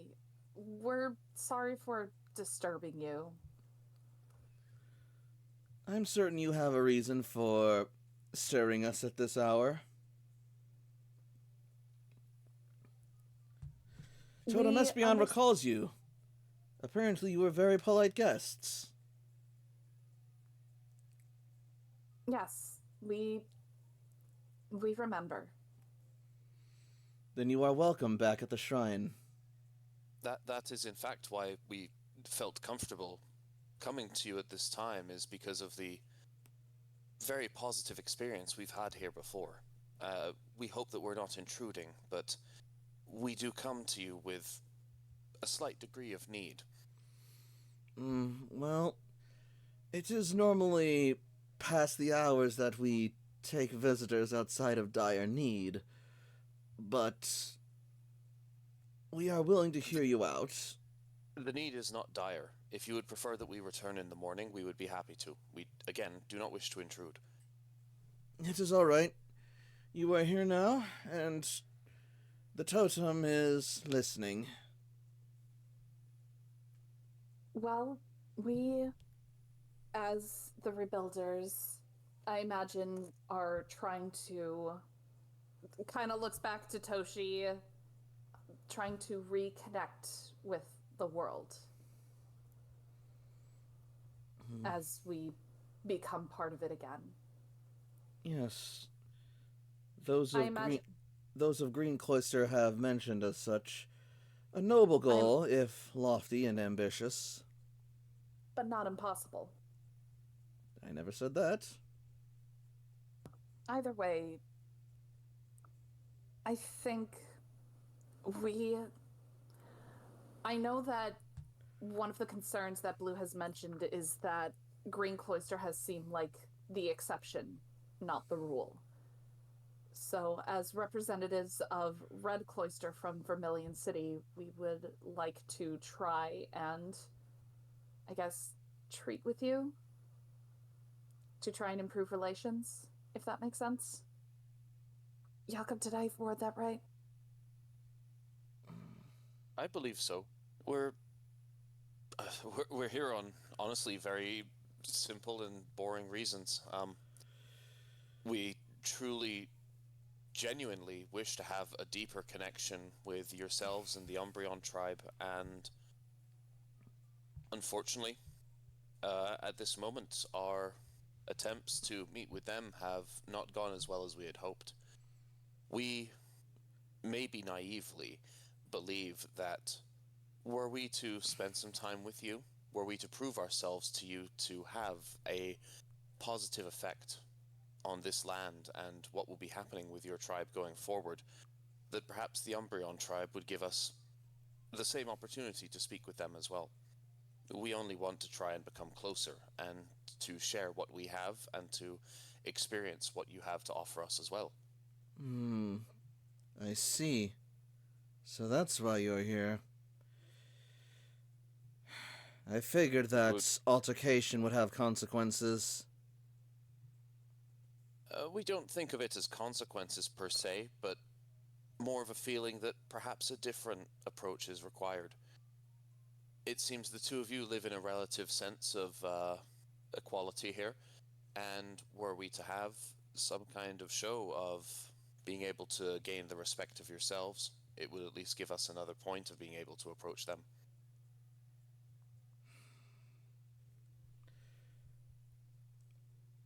Perhaps we should step inside. This conversation is probably best had in a place that's warmer than the desert night. Jakob will nod and just kind of try to usher the rest of the group inside. Thank you so much.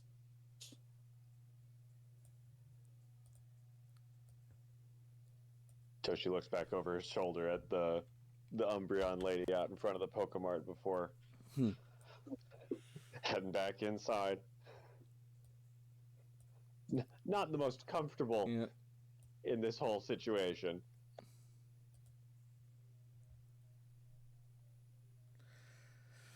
So,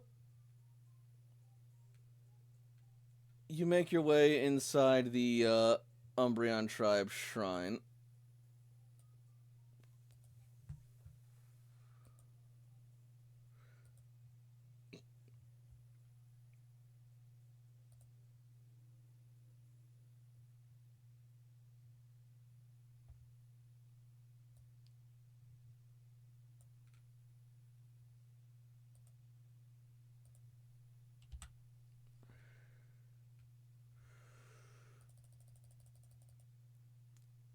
And inside it is as warm and bountiful and fragrant as you recall.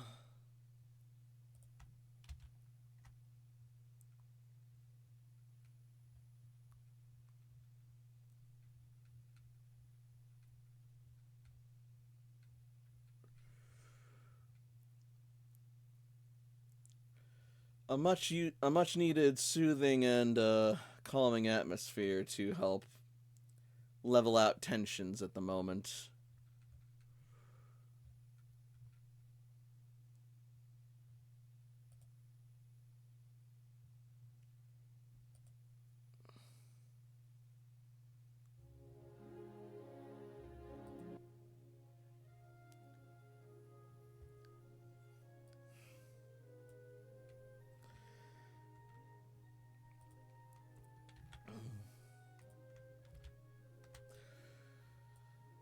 So, yes. Did we ever?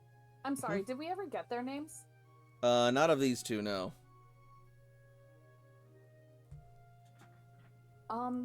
Thank you for inviting us in. I don't think we've introduced ourselves. Hmm? Ah, yes. I suppose introductions are in order at this point. I am Silas, and this is Simone. Hello. It is a pleasure to make your acquaintance. Nice to meet you. My name is Layla. And I'm Cece. Toshiko. And my name is Jakob. It's always a pleasure to be able to be here.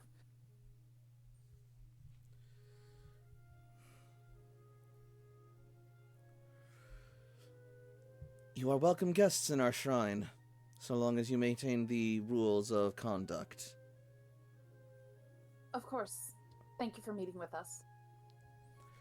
Yes. We suspected that this was coming. Our brothers and sisters in the Umbreon tribe are highly protective of our village and our people. And the abandonment of the Old Worlders during the impact has left a deep wound in their heart.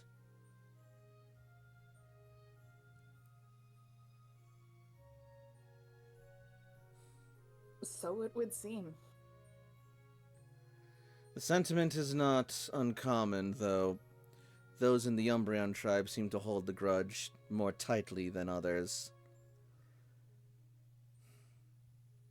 That is part of why it felt right to approach you instead of to approach Blue.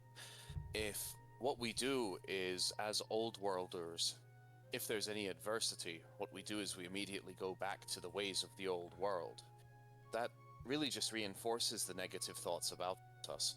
If we attempt to work with this world, yourselves with them, it at least shows that we have a better faith than otherwise would be. Very wise for one so young.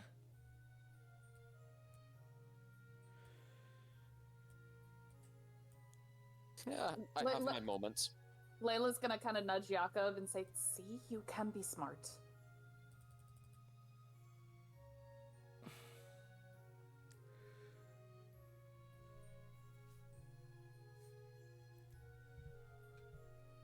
What would your thoughts be on a way to approach them that will be considered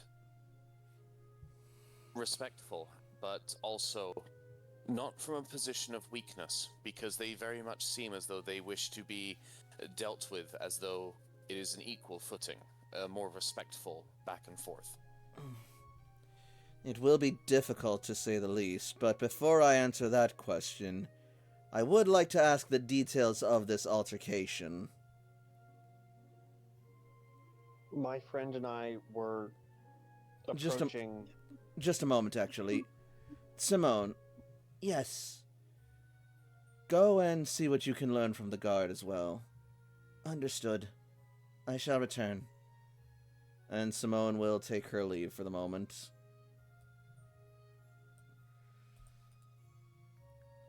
Continue. My friend and I approached. We found an artifact that is connected to ghost Pokemon and darkness, and we're wondering if they might have...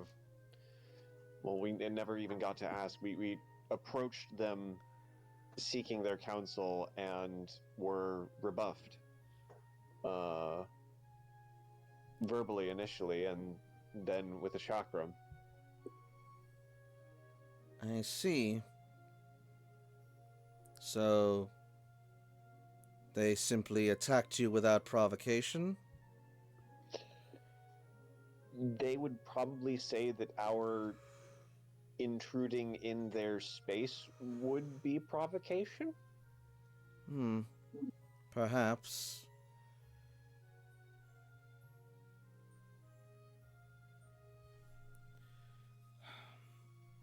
We did not aggress.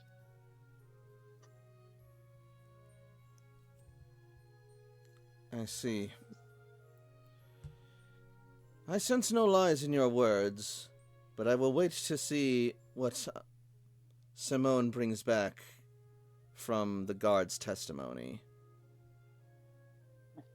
Part of the worry is that because of the differences between the certain groups of us that there are, that we may have caused offense without even necessarily knowing that we had done so.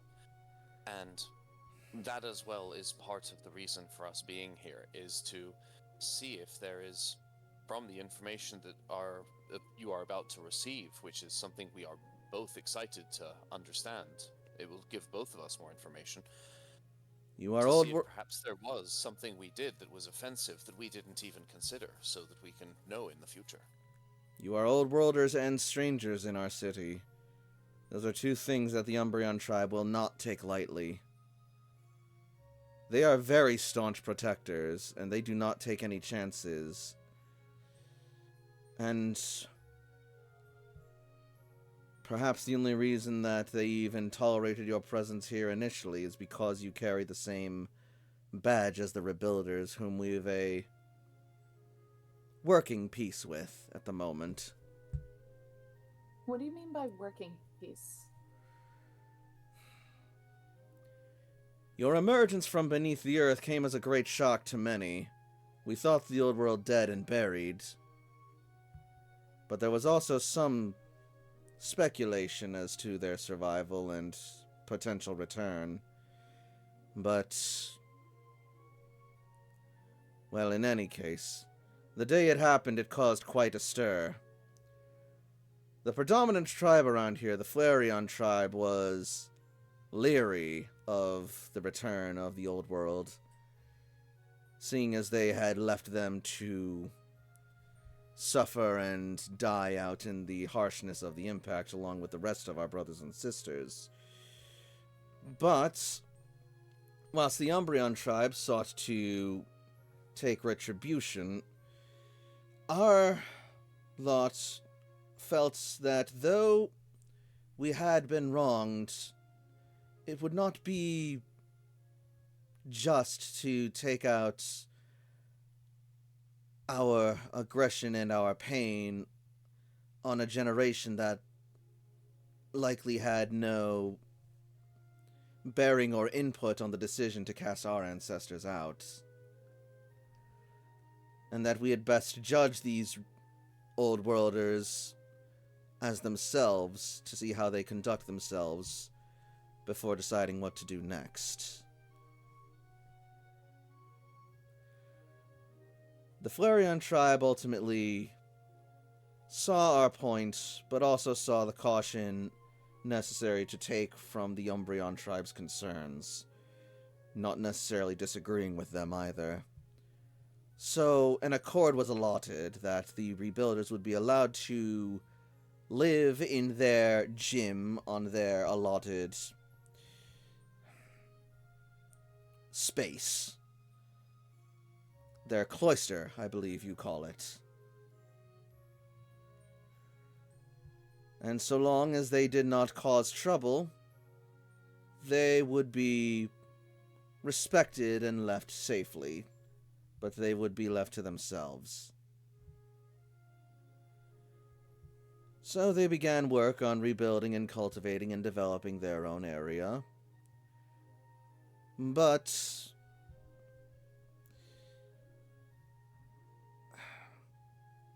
the Umbreon tribe was not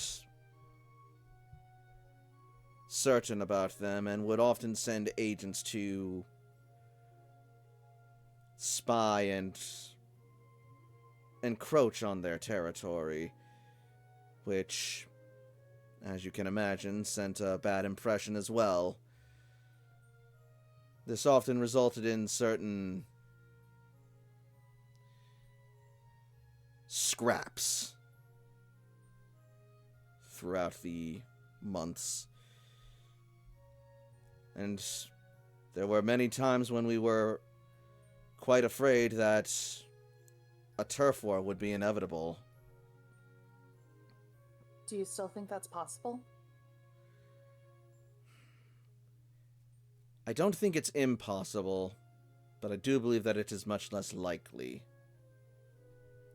So long as things remain as they are.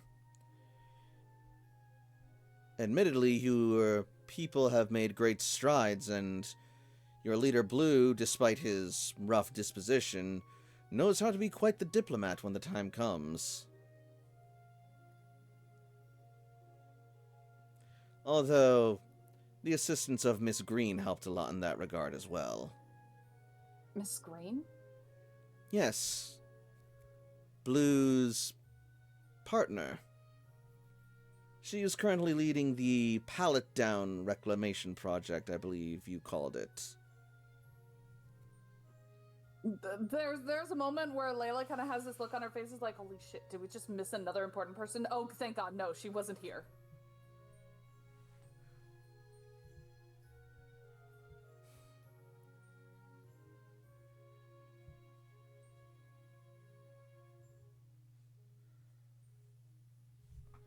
I guess what we want more than anything is... I can understand why the Umbreon tribe would have that kind of grudge. But it feels... Well, at least what I am concerned about is that in continuing to hold that grudge, they are causing the rift that was done to them eons ago, if that makes sense. I don't disagree, but you must also understand, we live in a very harsh and unforgiving environment. Nearly every one of our neighbors is an enemy, and even those that aren't exactly our friends. To welcome someone from afar who is a stranger is a terrible risk. And while it has initially paid off, that was at least on our own terms. Can I ask, what other tribes have you been in contact with? The only really predominant ones around here have been the Sandslash tribe and the Mandibuzz tribe, both of whom are nomadic and opportunistic raiders in terms of their behavior and structure. If you think that the Umbreon tribe is paranoid, just try talking to one of them. What if you met other tribes? Well, there is also the Steelix tribe, and they have been decent enough, but they are also rather difficult to approach. Oh, believe me, we know. But, I mean, what I mean to say is, since we've emerged, we've actually encountered a lot of different tribes just coming out of Vermilion. We have treated with the Leafeon tribe, the Jolteon tribe. We've met with the Vaporeon tribe several times over in different regions. They seem to be just as nomadic. There's a part of me that's surprised that they haven't come this far, but then again, it's a desert, so I kind of see why. We have treated and often trade with our brothers and sisters in the Vaporeon tribe. It is how we get many of our other resources and Pokemon that cannot be found in this region. Okay, that's good. But we've also met other tribes as well. I mean, what you described with the Umbreon tribe was very similar to the Superior tribe back in Vermilion City. They honestly didn't trust us. In fact, if anything, they were far more hostile than the Umbreon tribe, but recent events have allowed us to make peace with them. And that's to say nothing of the Dragonite tribe in Cerulean City as well. Yes. The Vaporeon tribe tell many tales about them, though I wonder if all of them are true. About the Dragonite tribe? Indeed. What do you think is untrue? Trust me, I think we can dispel some of those rumors. Well, they claim that the Dragonite tribe is led by a towering man of muscle who likes to flex his strength and prowess with a dragonite and chants like an old world showman of sports entertainment of some kind. Oh yeah, that no, checks no, out. that's true. That's true. But I will say this about Drago. He does it as a way of bonding with his totem. He does it not to show off, but to be inclusive. He's very welcoming of other people, and it has shown to be nothing but beneficial for him and his tribe. That is It's a good to very know. Positive way of sharing your similarities that you have with the rest of your tribe and with newcomers. It's a very much more positive experience when you actually go through it and you meet him than you would otherwise imagine. Would you like to meet him? Perhaps, but while this is all very enlightening and fascinating, the matter still remains of what is to be done about what's happened tonight and what you wish to do going forward regarding our Umbreon brothers and sisters. Well, I mean, I kind of mean that in a way. It seems like the Umbreon tribe, as validated as their concerns are, it's colored by a century of grudges without any. What do you call it, Toshi? Empire data? Empirical evidence. Yeah, that's it. But if you could hear testimonies from other tribes, maybe that might help? Perhaps. So you would bring other tribes across the bay to our city? I don't see why not. How would you accomplish such a feat, though? The distance Kind is of, vast, and, well, we've long since lost the ability to fly with airplanes and the like. We have ways of communicating with the other cloisters on, well, the rest of the mainland, I guess you could say. At that moment, Simone will walk back in.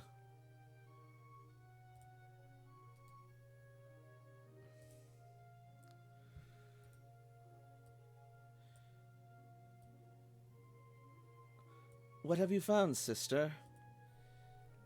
The guard reports that the one with the spinnerack was holding an eerie artifact of great evil and dark power, and when they approached, when they were told to not progress further, they adopted a hostile demeanor.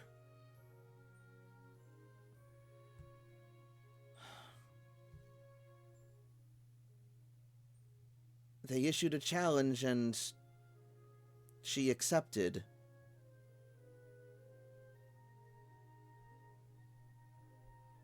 A challenge? I believe. Hold on. What artifact? Is there a description, perhaps, so we know what it could be? We're not even sure what it may be. Toshi, what is he talking about? We were looking for more information about it.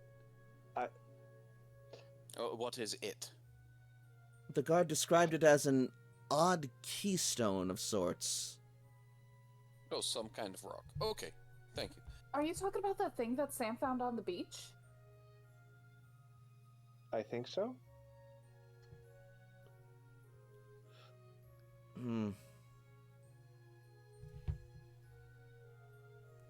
In any case, the guard said that Sam, did you call him? Mm-hmm. His words were something along the lines after a warning of not to encroach closer or hostile action will be taken. I believe she reported him saying, "I'd like to see you try."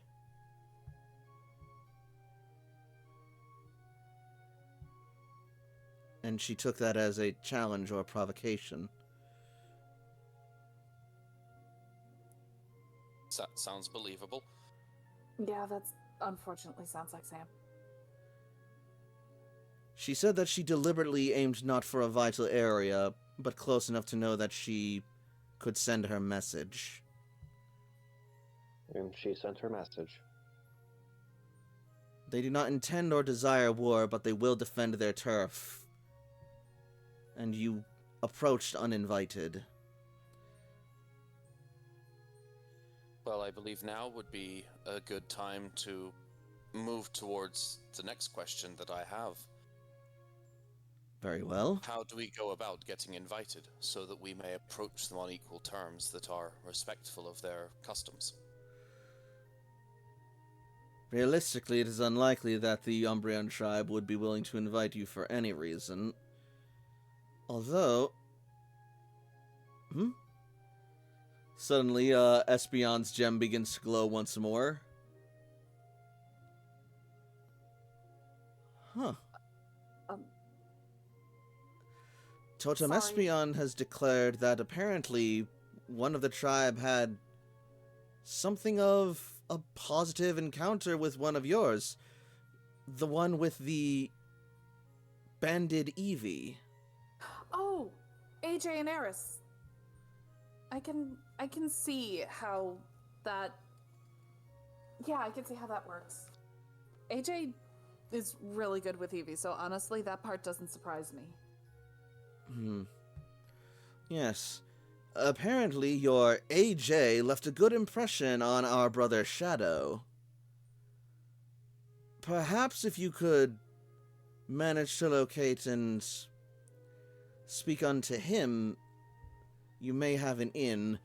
Otherwise, I would recommend you go to the Flareon's shrine and speak with their elder.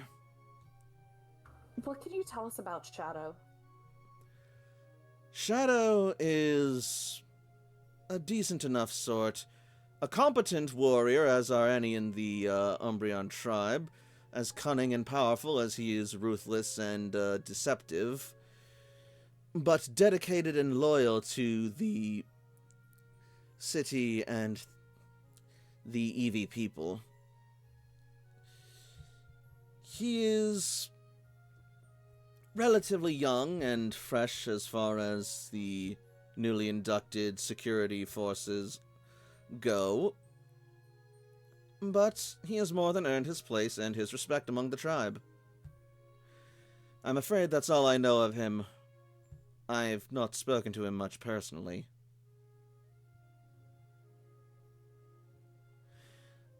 But the fact that he looked favorably after that encounter is surprising in a good way. Okay. There are gears forming in Layla's mind. I believe he has also begun to form something of a stable working relationship with the Pokemon Rangers, seeing as they will often patrol the grove together. Ah yes, the orchard. I think he mentioned... Was he the one who mentioned that he heard about what we did? He was. Okay. Hey, Cece, I have a thought. Remember how you suggested that we go after Red Steel, try and help out with that? Yeah? Well, I imagine he's probably been hunting it as well, so maybe, uh-oh, we lost him, Bo. Uh-oh. Oh, no, he came back. Sorry, everything got pretty robot-y on my end for like 5 to 10 seconds, so I just left and rejoined. It's all Fair good. enough. Anyway, so maybe if we want to help deal with Red Steel's problem, maybe we could ask him for help? And she says to Silas and Simone, like, of course, you and your tribe would be willing to help, and actually, if anything, we I think it would be beneficial if we had at least a representative from each of the tribes to help out with this. So you've heard about Red Steel as well? Indeed. Yeah. That Pokemon has been something of a problem in these parts lately, and not just for our tribe and our city. It has been preying on the Mandibuzz, the Sandslash, and even the Steelix tribe, and it's only been getting stronger. That's impressive. So yeah, we would love to help. We're willing to And- offer you whatever services we can, but alas, our own Pokemon are not so effective against one such as it. Its steel typing makes it difficult for our psychic powers to take effect. Well, I guess we're just gonna have to turn up the heat then. Indeed, the Flareon tribe would be more than willing to offer any sort of solution they could think of to try and deal with Red Steel, but for all their power, it unfortunately manages to elude them anytime they think they have a lead. It's as if Red Steel possesses the ability to simply vanish.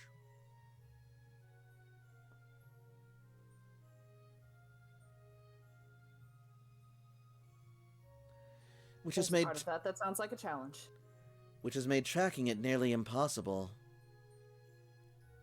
We'll be able to pick up its trail and follow its footsteps, but then they will simply stop. And more will appear in a completely different place.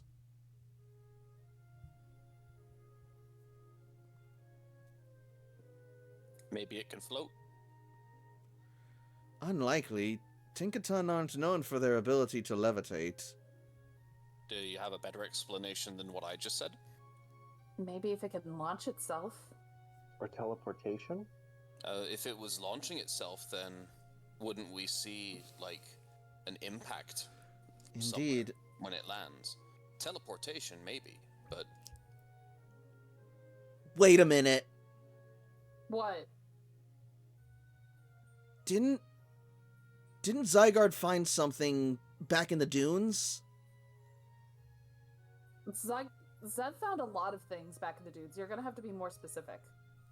One of the bodies they found. Didn't one of them look like they may have belonged to Team Satellite? The teleporter. Oh no! How did it learn how to use one of those things? And if it's, I mean, They take metal that's scrap. They take technology, and if it used that technology in its hammer,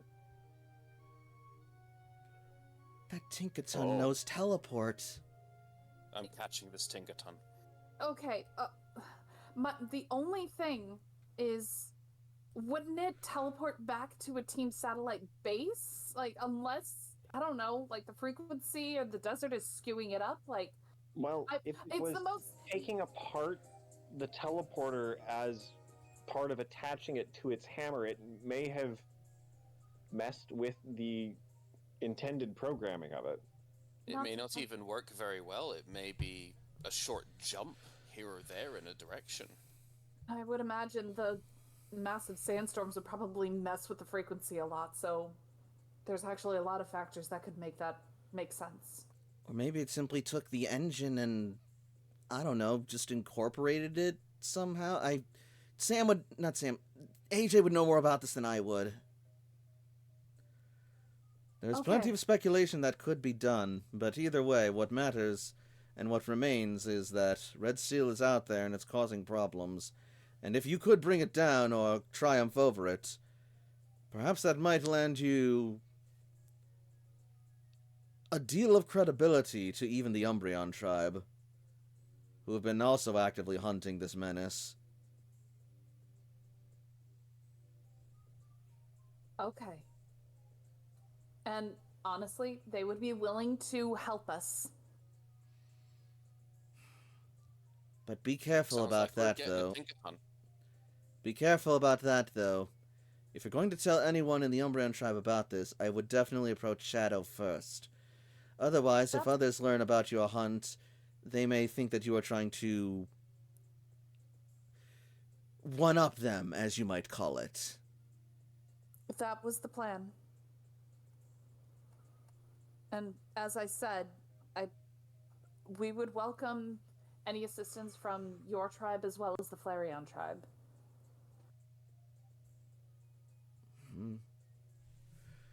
We will offer whatever we can. Should Red Steel end up taking its toll on you or your Pokemon, we would be more than happy to see to your injuries. And those of your Pokemon, of course. We would greatly appreciate that. Is there any way to point us in the direction of where Red Steel is known to be, mostly? Or is... or, well, since the problem started with the teleporter, perhaps that's no longer something that is known. Indeed. As we have stated, if we had known Red Steel's whereabouts, we'd have tracked them down by now.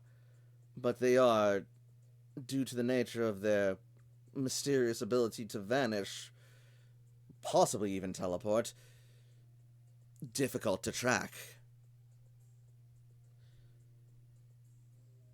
We'll take care of this. We appreciate your efforts, and we thank you for coming to us about this matter with the Umbreon tribe. In the meantime, we will do our best to diffuse matters and keep things calm. Fortunately, I don't believe that this will escalate things or destabilize anything. Do we know if Red Steel is more active in the day or in the night? It is hard to tell. There have been reports of getting attacked by it from all hours. Yeah, I was hoping to get a nap. I recommend that you do if you wish to go after Red Steel. Indeed, it is getting late. This matter will keep until the morning. Do not fret. There's two ways to look at it. Either Red Steel is going to be here in the morning and we have to go deal with it, or the problem fixes itself and everybody's having a way, way better time. So, we can wait until morning either way. I appreciate you giving us this information as well. Every bit of information we can get about Red Steel makes our mission to remove this threat easier. Thank you so much for your insight. We greatly appreciate it. And thank you so much for your temperance and wisdom. We appreciate you understanding the difficult situation our people find ourselves in.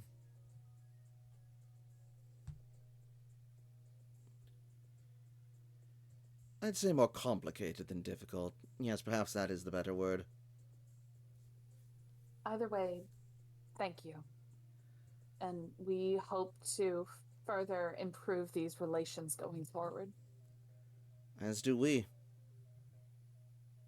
Now then, you are welcome to rest here if you wish, Rebuilders. But I believe our conversation has come to an end, and we'd best get back to our posts. We appreciate your insight. Thank you very much.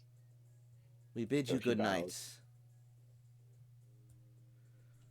And Simone and Silas will excuse themselves. I imagine we would also excuse ourselves. Very well. And so, our heroes exit the Espeon Shrine after an engaging and quite insightful exchange with the Espeon tribe, revealing further the nature and mindset of the Umbreon tribe and how to go about solving their problems, as well as about the nature of Red Steel and just what it could be and what is going on with it as the journey continues. Ooh. So, what did we think of tonight's game?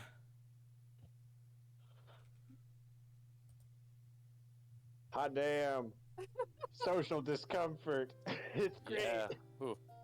I mean, like, the time with Magenta, that was great. Like, that was really enjoyable with Layla and Magenta and, like, the meeting a new trainer, but then... Yep. Yeah, Umbreon Tribe's a bit prickly, you could say. A That's little rough around, accurate. a little rough around the edges there. Well, I mean, Dark-type tribes, so, like, they're not exactly gonna be the nicest sorts. Yeah, but this is like Violent Dark Tribe and not like My Chemical Romance Dark Tribe, and I was hoping for the other one. Yeah, unfortunately, Pokemon tend to be more violent than just MCR. Not to say MCR isn't. Anyway. But yeah. But there are things that, like, Layla now has it in her head that, wait, we could just invite Drago to come over and we could have this, like, tribal council thing get started, because, like, now it's not just about connecting the cloisters, now we should connect the tribes as well. Like, No, delegation, 100%. yes.